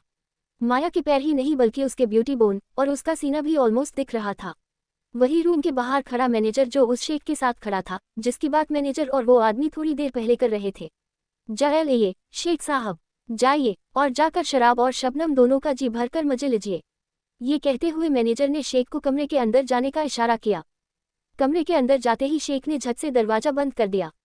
कमरे में सिर्फ एक डिम येलो लाइट जल रही थी, जो सिर्फ नाम का रोशनी दे रहा था। येलो लाइट जलने के बाद भी कमरे में अंधेरा ही था। जितनी भी विंडो थी सब बंद थी। एल कमरे के चारों ओर सिर्फ गहरी शांति फैली हुई थी। वही शेख के चेहरे पर अब एक अजीब सी मुस्कान आ गई थी। शेख ने धीरे से अपना एक हाथ अपने चेहरे की तरफ ले जाने लगा और कुछ देर में अपने चेहरे पर लगे मुखौटे को उतर दिया। अब शेख का वो चेहरा उस चेहरे से बिल्कुल अलग था जो कुछ देर पहले मैनेजर के साथ था। लेकिन अब जो चेहरा नजर आ रहा था वो विनोद सिन्हा का था, जो अपनी शारीरिक जरूरत को संतुष्ट करने आया था, लेकिन उसकी असली पहचान को कोई जान ना ले, इसलिए वो नकली चेहरा लगाकर इसी तरह क्लब में जाकर लड़कियों के साथ रात गुजराता था। विनोद सिन्हा बिस्तर की तरफ जाते हुए धीरे धीरे अपने कपड़े उतारने लगा और बिस्तर तक पहुंचते पहुंचते उसने अपने कपड़े उतार दिए। अब वो सिर्फ अपने बॉक्सर में था। नेक्स्ट चैप्टर पुलिस और छापा और ये एक रात। शेख साहब, आप इतनी जल्दी में कहाँ जा रहे हैं? शेख साहब, मेरी बात तो सुनिए। लेकिन तब तक बहुत देर हो चुकी थी। विनोद सिन्हा तो अपने चेहरे पर नकली मुखौटा लगाकर 9-2-11 हो गया था। सर, इस शेख को हुआ क्या? ये सिर्फ 10 मिनट में ही कमरे से बाहर निकल आया। क्या शेख को लड़की पसंद नहीं आई? ऐसा भी नहीं था कि वो लड़की बदसूरत है, वो काफी खूबसूरत है। फिर ये शेख, आदमी ने कहा, लेकिन उसकी बात सुन मैनेजर को और ज्यादा गुस्सा आने लगा। तुझे उस शेख की सैटिस्फैक्शन की पड़ी है कि वो सेटिस्फाइड हुआ कि नहीं? लेकिन मुझे अपने पैसे एल की पड़ी है। मुश्किल से एक इन्वेस्टर मिला था जिससे मैं इस क्लब को दिल्ली का सबसे महंगा और मशहूर क्लब बनाता। इतना कहकर मैनेजर अभी चुप हुआ कि तभी उसके कानों में पुलिस जीप की सायरन की आवाज सुनाई देने लगी। पुलिस, मैनेजर और उस आदमी ने एक दूसरे को देखते हुए कहा। तभी एक वेटर उनके पास भागते हुए आया और कहा, एल मैनेजर साहब, वो पुलिस वालों की रेड पड़ी है हमारे क्लब में। क्या? मैनेजर ने चौंकते हुए कहा कि तभी इंस्पेक्टर मैनेजर के ठीक सामने आकर खड़ा हो जाता है। एल इंस्पेक्टर को अपने सामने देख वो आदमी और मैनेजर थोड़े घबरा गए। इंस्पेक्टर, आप यहाँ? मैनेजर ने कहा। हाँ, हम यहाँ। और हमें कहाँ होना चाहिए? जहाँ जुर्म होता है वही तो होती है पुलिस, इंस्पेक्टर ने कहा। इंस्पेक्टर की बात सुनते ही मैनेजर का चेहरा थोड़ा पीला पड़ गया, फिर भी खुद को संभालते हुए कहा, तो फिर आप यहाँ क्यों आए हैं? यहाँ कोई जुर्म नहीं हो रहा है, आप यहाँ फालतू में ही आए हैं।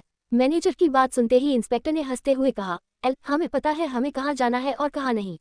और रही बात जुर्म की, तो क्या तुमने इस क्लब को धोखे से अपना नाम नहीं करवाया है? हमें खुद इस क्लब के मालिक ने तुम्हारे खिलाफ शिकायत दर्ज कराई है और ये भी बयान दिया है कि तुम इस क्लब में अवैध काम करते हो।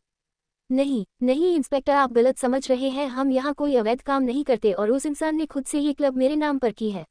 तुमने क्या किया है और क्या नहीं, ये सब पुलिस स्टेशन में बताना। Constable, arrest him. इसी के साथ एक कांस्टेबल ने मैनेजर के हाथ हथकड़ी लगाया और उसे खींचते हुए बाहर ले जाने लगा। अब तक मीडिया वालों तक भी ये खबरें पहुंच गई थी और पूरी सीनरियों को अपने कैमरे में रिकॉर्ड करने के लिए वहां कुछ ही मिनटों में आ गई थी। अब धीरे धीरे क्लब खाली होने लगा था। तभी हर्ष आहूजा भी क्लब के पीछे वाले एंट्रेंस से क्लब के अंदर एंटर करते हैं। एल, क्योंकि सामने वाले गेट पर मीडिया वाले थे और वो माया को यहाँ से ले जाने के लिए आए थे, इसलिए कोई खबर ना बने। पीछे साइड से आना ही सही लगा।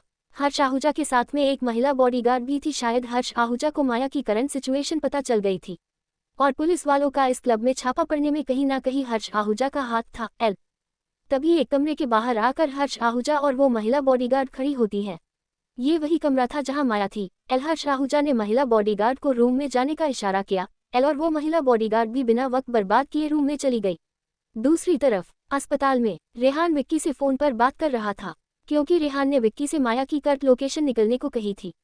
फोन कट होने के बाद रेहान जल्दी से हॉस्पिटल के बाहर आया और अपनी कार में बैठकर क्लब की ओर चल पड़ा।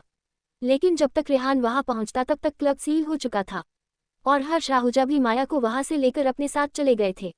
रेहान जल्दी से कार से बाहर निकल और क्लब का माहौल देखकर तो और ज्यादा परेशान हो गया। उसने एक बार फिर से माया का नंबर डायल किया, लेकिन उसका नंबर अनअवेलेबल बता रहा था, क्योंकि माया का फोन तो पर्स के साथ ही चोरी हो चुका था और उस चोर ने भी माया का सिम कार्ड अब तक डिस्ट्रॉय कर दिया था। Where are you baby doll, PLZZ, मेरे पास वापस आ जाओ। और इस तरह ये रात किसी के लिए खुशी से भरल था जैसे कि उस चोर के लिए, तो किसी के लिए ये रात बेहद काली थी जैसे कि रेहान के लिए, क्योंकि उसके पास उसकी बेबी डॉल नहीं थी। तो किसी के लिए सुकून से भरा था जैसा कि हर्ष आहूजा के लिए, क्योंकि उसके पास उसकी बेटी जैसी माया थी बिल्कुल सही सलामत। तो किसी के लिए ये रात बेहद डरवानी थी जैसे कि मैनेजर और विनोद सिन्हा के लिए। फेवरेट चॉकलेट एंड टीना की टेढ़ी मुस्कान। अगली सुबह, आज की सुबह सबकी जिंदगी में अलग अलग रंगत लाने वाली थी। जैसे कि आज की सुबह टीना रायचंद के लिए खुशियां भरी थी। What's wrong with your Tina? Why are you not taking medicine? Rehan ने टीना से कहा, पर उसकी बात सुनकर टीना ने अपना मुंह बनाते हुए कहा, रेहान, डॉट यू नो ना, मुझे मेडिसिन बिल्कुल पसंद नहीं है। Also please don't force me to take medicine. उसकी बात सुन रेहान ने एक गहरी सांस ली और टीना से कहा, Tina, if you don't take medicine then how will you get well? इसलिए तुम्हें जल्दी ठीक होना है तो तुम्हें मेडिसिन लेनी पड़ेगी। नहीं, मुझे ठीक नहीं होना है, टीना ने खोए हुए धीमे स्वर में कहा। कुछ कहा तुमने? टीना की धीमी फुसफुसाहट सुनकर रेहाने ने कहा, रेहान का सवाल सुन टीना ने हड़बड़ाते हुए जल्दी से ना में सिर हिलाते हुए बोली, नहीं नहीं, मैंने कुछ नहीं कहा, पर रेहान मैं दवा नहीं खाऊंगी। मतलब नहीं खाऊंगी, and that's my final decision.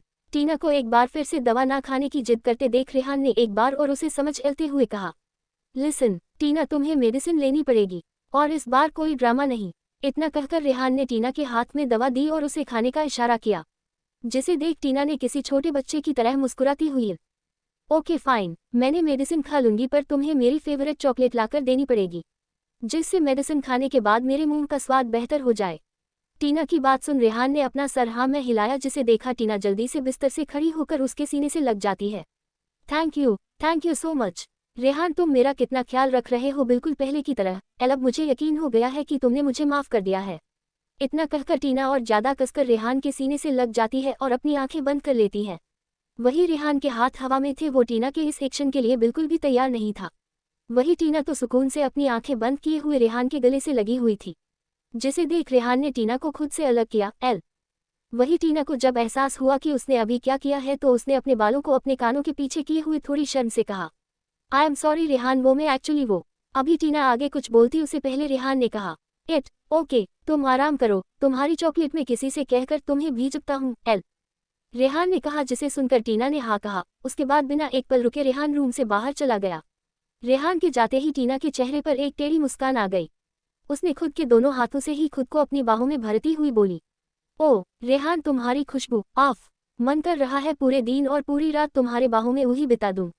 अच्छा हुआ जो कल मैं तुम्हारे सामने ही बेहोश हो गई। अगर बेहोश नहीं हुई होती तो तुम्हारे करीब आने का इतना अच्छा मौका कैसे मिलेता। और अब जब मैं तुम्हारे इतने करीब आ ही गई हूँ तो तुम्हें हासिल करके ही रहूंगी। इतना कहकर टीना सोफे पर बैठ जाती है और सामने रखे फलों की टोकरी से एप्पल खाती हुई बोली, और वैसे भी इस बार जो पासा मैंने फेंका है, तुम चाहकर भी मुझे खुद से दूर नहीं कर पाओगे। आफ्टर ऑल मैं बीमार जो हूँ, और इस बार माया तुम्हारी जिंदगी हमेशा हमेशा के लिए आउट होगी। और मैं, ये कहकर टीना हंसने लगती है।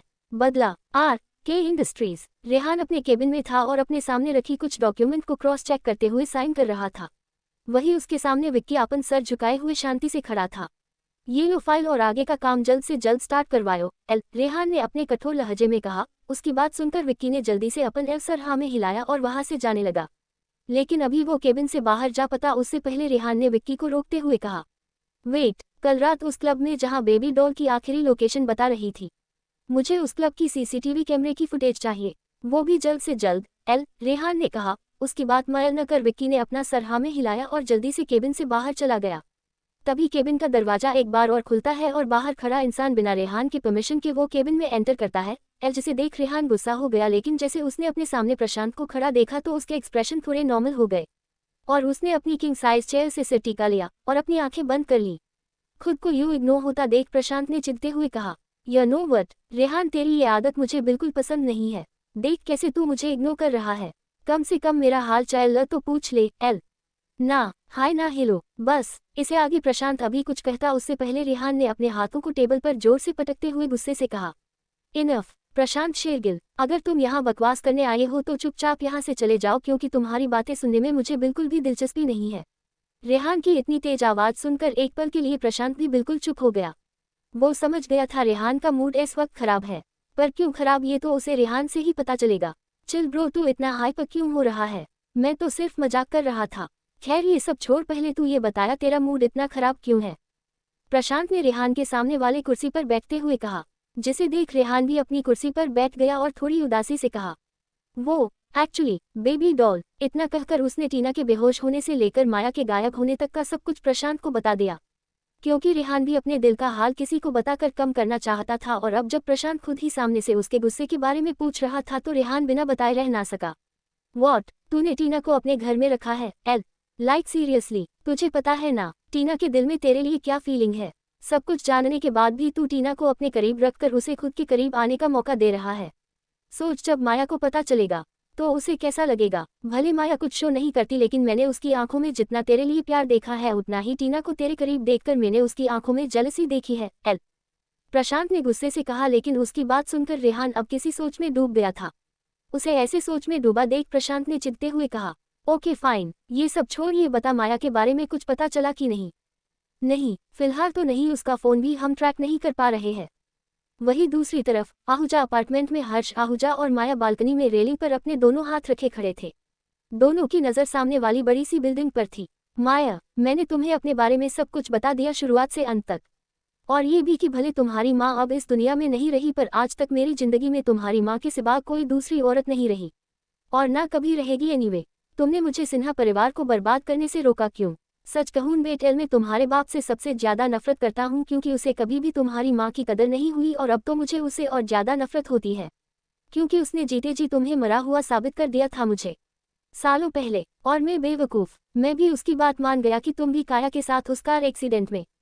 ये कहते हुए हर्ष आहूजा चुप हो गया, जिसे देख माया ने अपनी नर्म आवाज में बोली, अंकल, मैं समझ सकती हूँ कि आप मेरी माँ की मौत का बदला लेना चाहते हैं, लेकिन ये आपकी लड़ाई से ज्यादा मेरी लड़ाई है और सिन्हा परिवार को बर्बाद सिर्फ मैं करूंगी, इसलिए तो मैं मरकर वापस आई हुई हूँ, माया ने खोए हुए कहा। लेकिन उसकी बात सुनकर हर्ष आहूजा की आंखें छोटी हो गई। वॉट, मरकर वापस आई हूँ? मतलब? कुछ नहीं, मैं बस ये कहना चाहती हूँ कि सिन्हा परिवार को सड़क पर कैसे लाना है ये मैं अच्छे से जानती हूँ, और ये बदला आपसे ज्यादा मेरा है, इसलिए मैं मेरी माँ का बदला खुद लूंगी। ठीक है फिर, लेकिन इस राह में मैं तुम्हारा साया बनकर रहूंगा।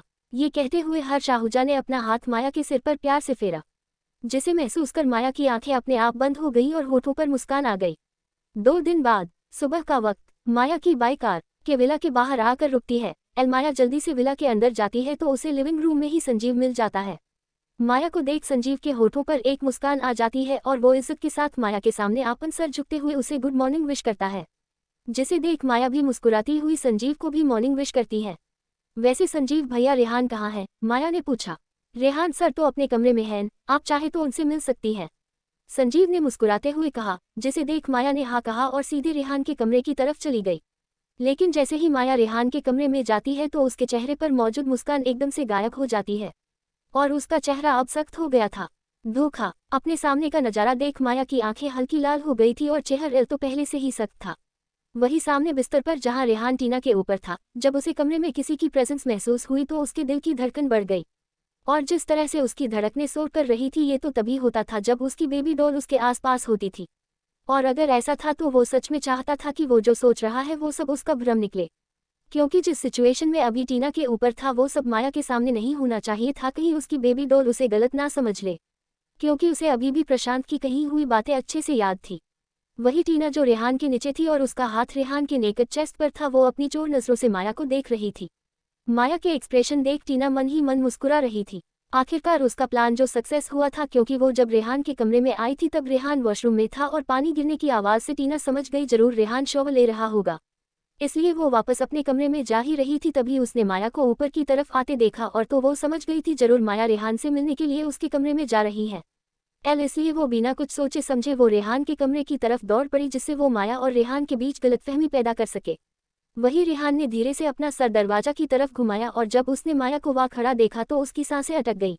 माया को देखकर रेहान जल्दी से टीना के ऊपर से उठने लगा और इस चक्कर में रेहान टीना के ऊपर से उठने की जगह वापस से उसके ऊपर गिर गया, और इसी के साथ टीना ने अपने मुंह से जानबूझकर कामुक आवाज निकाली। आहा! उसकी ऐसी आवाज सुन माया की मुट्ठी बंद जाती है। तो वही रेहान हैरानी से टीना को देखता है, जिसे देख टीना अपनी मासूम शकल बनाकर खुद रेहान को देखने लगती है। लेकिन इस बार रेहान एक झटके से टीना के ऊपर से उठ जाता है और माया की तरफ देखता है, लेकिन ये क्या, वहां तो माया थी ही नहीं। ये देख रेहान के माथे पर सिकन आ जाता है तो वही टीना के चेहरे पर एक अलग ही लेवल का सेटिस्फैक्शन नजर आने लगता है। टीना ने जल्दी से अपने चेहरे पर उदासी लहरते हुई बोली, I am so sorry Rehan, वो मैं तुमसे मिलने आई थी लेकिन मेरा पैर कार्पेट से उलझ गया और मैं तुम्हें लेकर बिस्तर पर गिर गई। बट तुम चिंता मत करो, माया हमें गलत नहीं समझेगी, she is very practical girl, और प्यार में तो विश्वास सबसे ज्यादा जरूरी होता है, और मुझे पता है माया को तुम पर पूरा भरोसा है, वो तुम्हें गलत नहीं समझेगी, तुम उसे समझोगे तो जरूर समझेगी। ये कहते हुए उसने जैसे ही रेहान का हाथ पकड़ने को चाहा पर रेहान ने उसे फुल इग्नोर कर दिया और डायरेक्ट अपने वार्डरोब की तरफ बढ़ गया।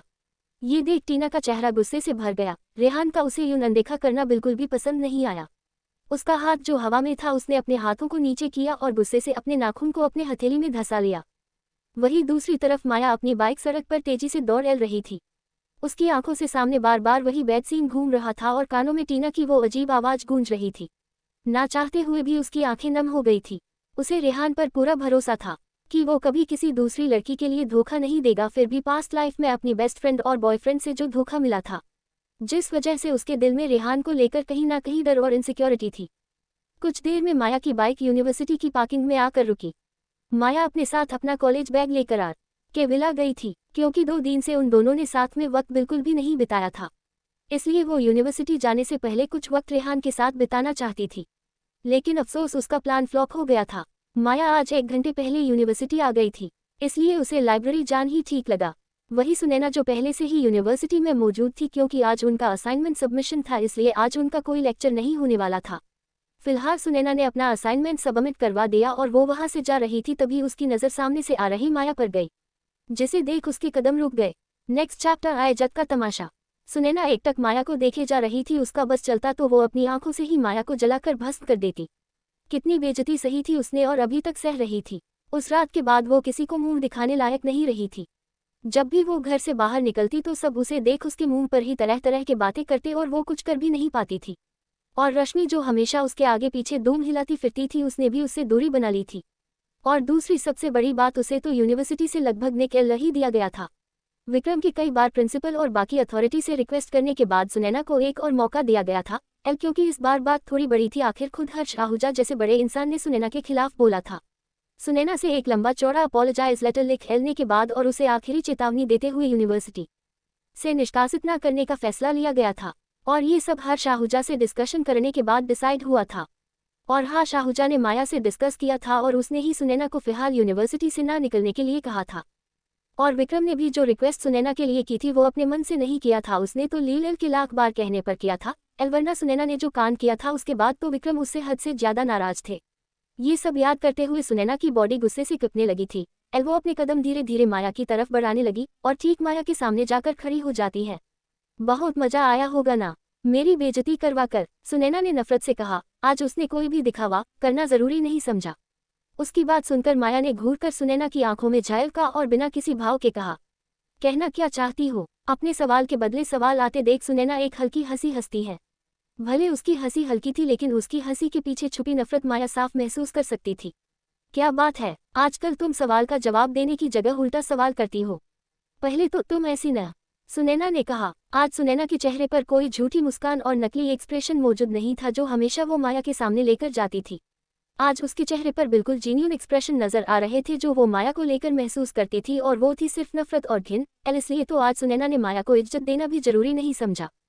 खैर छोड़ो, तुम्हारे साथ क्या हुआ और क्या नहीं, उससे मुझे कोई लेना देना नहीं है। मैं सिर्फ इतना जानना चाहती हूँ, अगर तुम्हें पहले से ही पता था कि तुम्हारी पेंटिंग मैंने चुराई है तो तुमने उस वक्त कोई एक्शन क्यों नहीं लिया? सुनैना ने माया से सवाल किया, फिर खुद ही अपने सवाल का जवाब देती हुई बोली, वेट, अगर मैं गलत नहीं हूं तो क्या तुम्हें मेरे प्लान के बारे में पहले से ही पता था? Because I did not discuss my plan with anyone. Maya जो ध्यान से सुनैना की बातें सुन रही थी, लेकिन जब उसने ये कहा कि उसके प्लान के बारे में क्या उसे पहले से ही पता था, तो उसका जवाब हाँ था, ये सच था। उसे सुनैना के बारे में पहले से ही पता था, क्योंकि पास्ट लाइफ में भी सुनैना बिल्कुल उसी तरह हरकत की थी जैसे इस बार किया था। बस फर्क इतना था, पिछले लाइफ में सुनैना की जगह उसे लोगों ने क्रिटिसाइज किया था, लेकिन ये बात वो सुनैना को नहीं बता सकती थी। तुम्हें क्या लगता है मैंने ऐसा क्यों किया? माया ने सुनैना से कहा, और यहाँ फिर से माया का उल्टा जवाब सुनकर सुनैना का पारा चढ़ गया। उसने गुस्से से कहा, ये तुमने ठीक नहीं किया माया, तुमने जानबूझ कर सब कुछ जानकर भी अनजान बनने की कोशिश की ताकि मेरे इज्जत का तमाशा हो और पापा मुझसे नाराज हो जाए। एम आई राइट? उसकी बातें सुन माया ने भी सुनैना को उसी की टोन में जवाब दिया, यस यू आर राइट, मैंने जानबूझकर ही वो सब किया। अब क्या कर लोगी ये जानकर? और वैसे भी मैं तुम्हें तुम्हारे बनाए हुए दवा का स्वाद चखना चाहती थी, जिससे तुम्हें भी पता चले आखिर तुम्हारी बनाई हुई दवा का स्वाद कैसा है।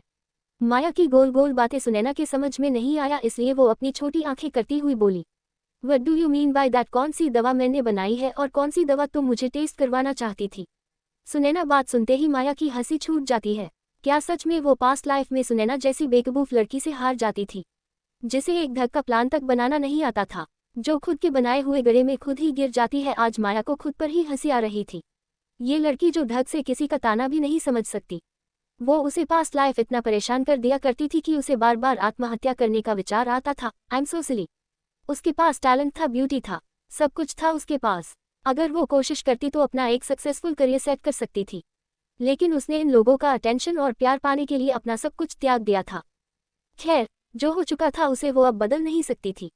माया ने अपने मन में सोचा, मतलब ये मिस सुनैना सिन्हा कि मैं तुम्हें ये बताना चाहती थी जब किसी के इज्जत का तमाशा लोगों के बीच बनता है तब उसे कैसा एहसास होता है।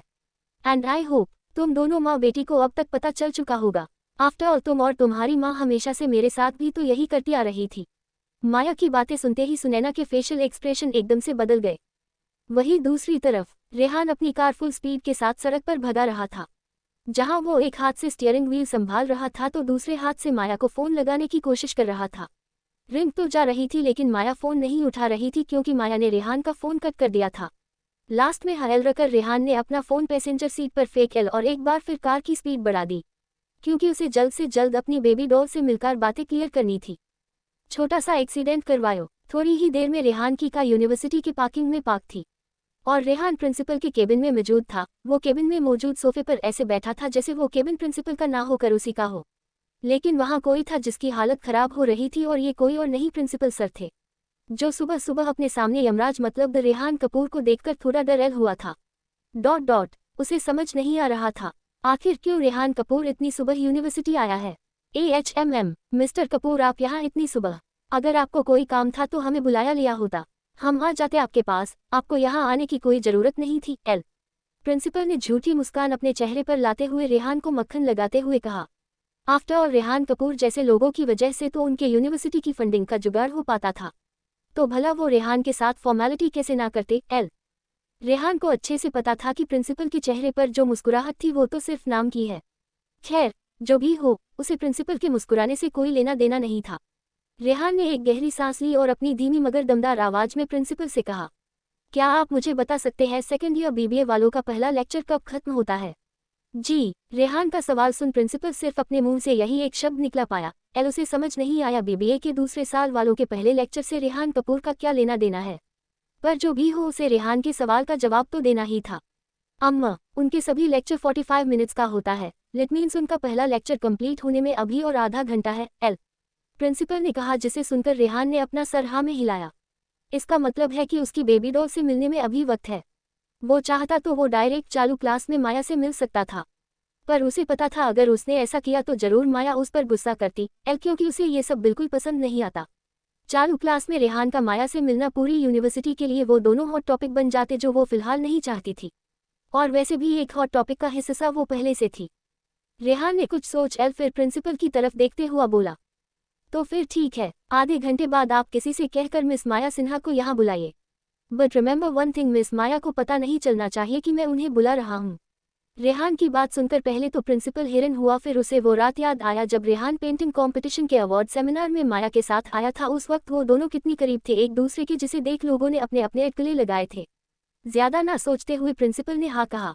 आधे घंटे बाद क्लासरूम, जैसा प्रिंसिपल ने कहा था, ठीक 45 मिनट बाद पहला लेक्चर पूरा हो गया और इसी के साथ घंटी बजती है और लेक्चरर, जो कि एक मेल थे, वो अपनी किताब के साथ क्लासरूम से बाहर निकल जाते हैं।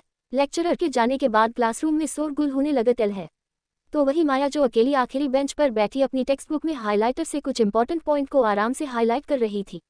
आज ना तो मानसी आई थी और ना ही साहिल, और रॉकी तो पहले कुछ दिनों से यूनिवर्सिटी नहीं आ रहा था। मिस माया सिन्हा, आपको प्रिंसिपल अपने केबिन में बुला रहे हैं। एक तेज आवाज पूरी क्लासरूम में गूंज उठती है, जिसे सुनकर बाकी स्टूडेंट्स एकदम चुप हो जाते हैं। सबने एक साथ दरवाजे की तरफ देखा तो एक चपरासी वहां पर खड़ा था। माया ने भी अपना सर ऊपर उठाकर चपरासी की तरफ देखा, उसकी आंखें सिकुड़ गई। आखिर प्रिंसिपल ने उसे क्यों बुलाया है? उसकी इस नई जिंदगी में ये पहली बार था जब उसे प्रिंसिपल की तरफ से बुलावा आया था, क्योंकि पिछली जिंदगी में तो सुनैना और उसकी कुछ दोस्तों के कारण उसका रोजाना प्रिंसिपल ऑफिस में आना जाना रहता था, पर इस बार ऐसा कुछ नहीं था। फिर प्रिंसिपल सर ने उसे क्यों बुलाया, अब ये तो उसे प्रिंसिपल ऑफिस जाकर ही पता चलता। कुछ देर में ही माया प्रिंसिपल ऑफिस के बाहर खड़ी थी। वो जैसे ही अंदर जाने को हुई तभी उसे किसी ने पीछे से आवाज लगाई। माया ने जब पीछे देखा तो वही चपरासी खड़ा था जो कुछ देर पहले क्लासरूम में आया था। चपरासी माया के ठीक सामने आकर खड़ा हुआ और कहा, सॉरी, पर अब आपको प्रिंसिपल ऑफिस जाने की जरूरत नहीं है। आपको क्लासरूम नंबर 202 में जाना है, जो इस कॉरिडोर के एकदम लास्ट में है। इतना कहकर चपरासी बिना रुके वहां से चला गया और माया बस उसे जाते हुए देखती रह गई। अब माया को अजीब लग रहा था, फिर भी वो क्लासरूम नंबर 202 में जाने के लिए तैयार हो जाती है। माया जैसे ही उस क्लासरूम के बाहर पहुंचकर दरवाजा ओपन करने को होती है, तभी किसी ने उसका एक हाथ पकड़कर अंदर की तरफ खींच लिया। ये सब इतनी जल्दी में हुआ कि माया को समझने का मौका ही नहीं मिला। इसी के साथ क्लासरूम का दरवाजा एक तेज आवाज के साथ बंद हो जाता है। दरवाजा बंद होने की आवाज से उस खाली क्लासरूम की शांति भंग हो जाती है। वही क्लासरूम के अंधेरे में सिर्फ खिड़की से ही हल्की रोशनी आ रही थी। वही माया दरवाजे की साइड वाली दीवार से चिपकी हुई थी और उसके ऊपर रेहान झुके हुआ था। दोनों एक दूसरे की आंखों में देखे जा रहे थे। तभी माया ने अपनी नज़र रेहान के चेहरे से फेर ली। ये देख रेहान को बिल्कुल भी अच्छा नहीं लगा। उसने माया के चिन्ह को ऊपर की तरफ किया, जिससे अब एक बार फिर दोनों के चेहरे एलमने सामने थे। डॉल। दूसरी तरफ टीना की कार रोड के एक साइड पार्क थी। ड्राइविंग सीट पर बैठी टीना का चेहरा गुस्से से कांप रहा था। वो अभी कुछ देर पहले रेहान के ऑफिस गई थी, वो भी लंच बॉक्स लेकर, जिससे वो लंच के बहाने रेहान के साथ कुछ वक्त बिता सके। लेकिन उसे विक्की से पता चलता है कि रेहान यूनिवर्सिटी गया है। वो अभी तक कंपनी नहीं आया था। रेहान यूनिवर्सिटी गया है, ये बात टीना को पसंद नहीं आई। उसे अब डर सता रहा था कि कहीं रेहान और माया के बीच गलतफहमी दूर न हो जाए। बड़ी मुश्किल से उसने उन दोनों के बीच शक की दीवार खड़ी की थी, वो इतनी जल्दी टूटनी नहीं चाहिए। टीना ने अपना फ़ोन डैशबोर्ड से उठाया और अपने असिस्टेंट का नंबर डायल किया। जैसे ही दूसरी तरफ से फ़ोन पिक होता है, टीना ने जल्दी से अपने असिस्टेंट को ऑर्डर देती हुई बोली, मेरा एक छोटा सा एक्सीडेंट करवाओ क्विकली। आज के लिए इतना। दोस्तों मिलते हैं नेक्स्ट चैप्टर में। कहानी का पार्ट आज का पसंद आया हो तो लाइक जरूर दीजिएगा गाइस। Thanks for listening. फिर मिलते हैं, बाय गाइस।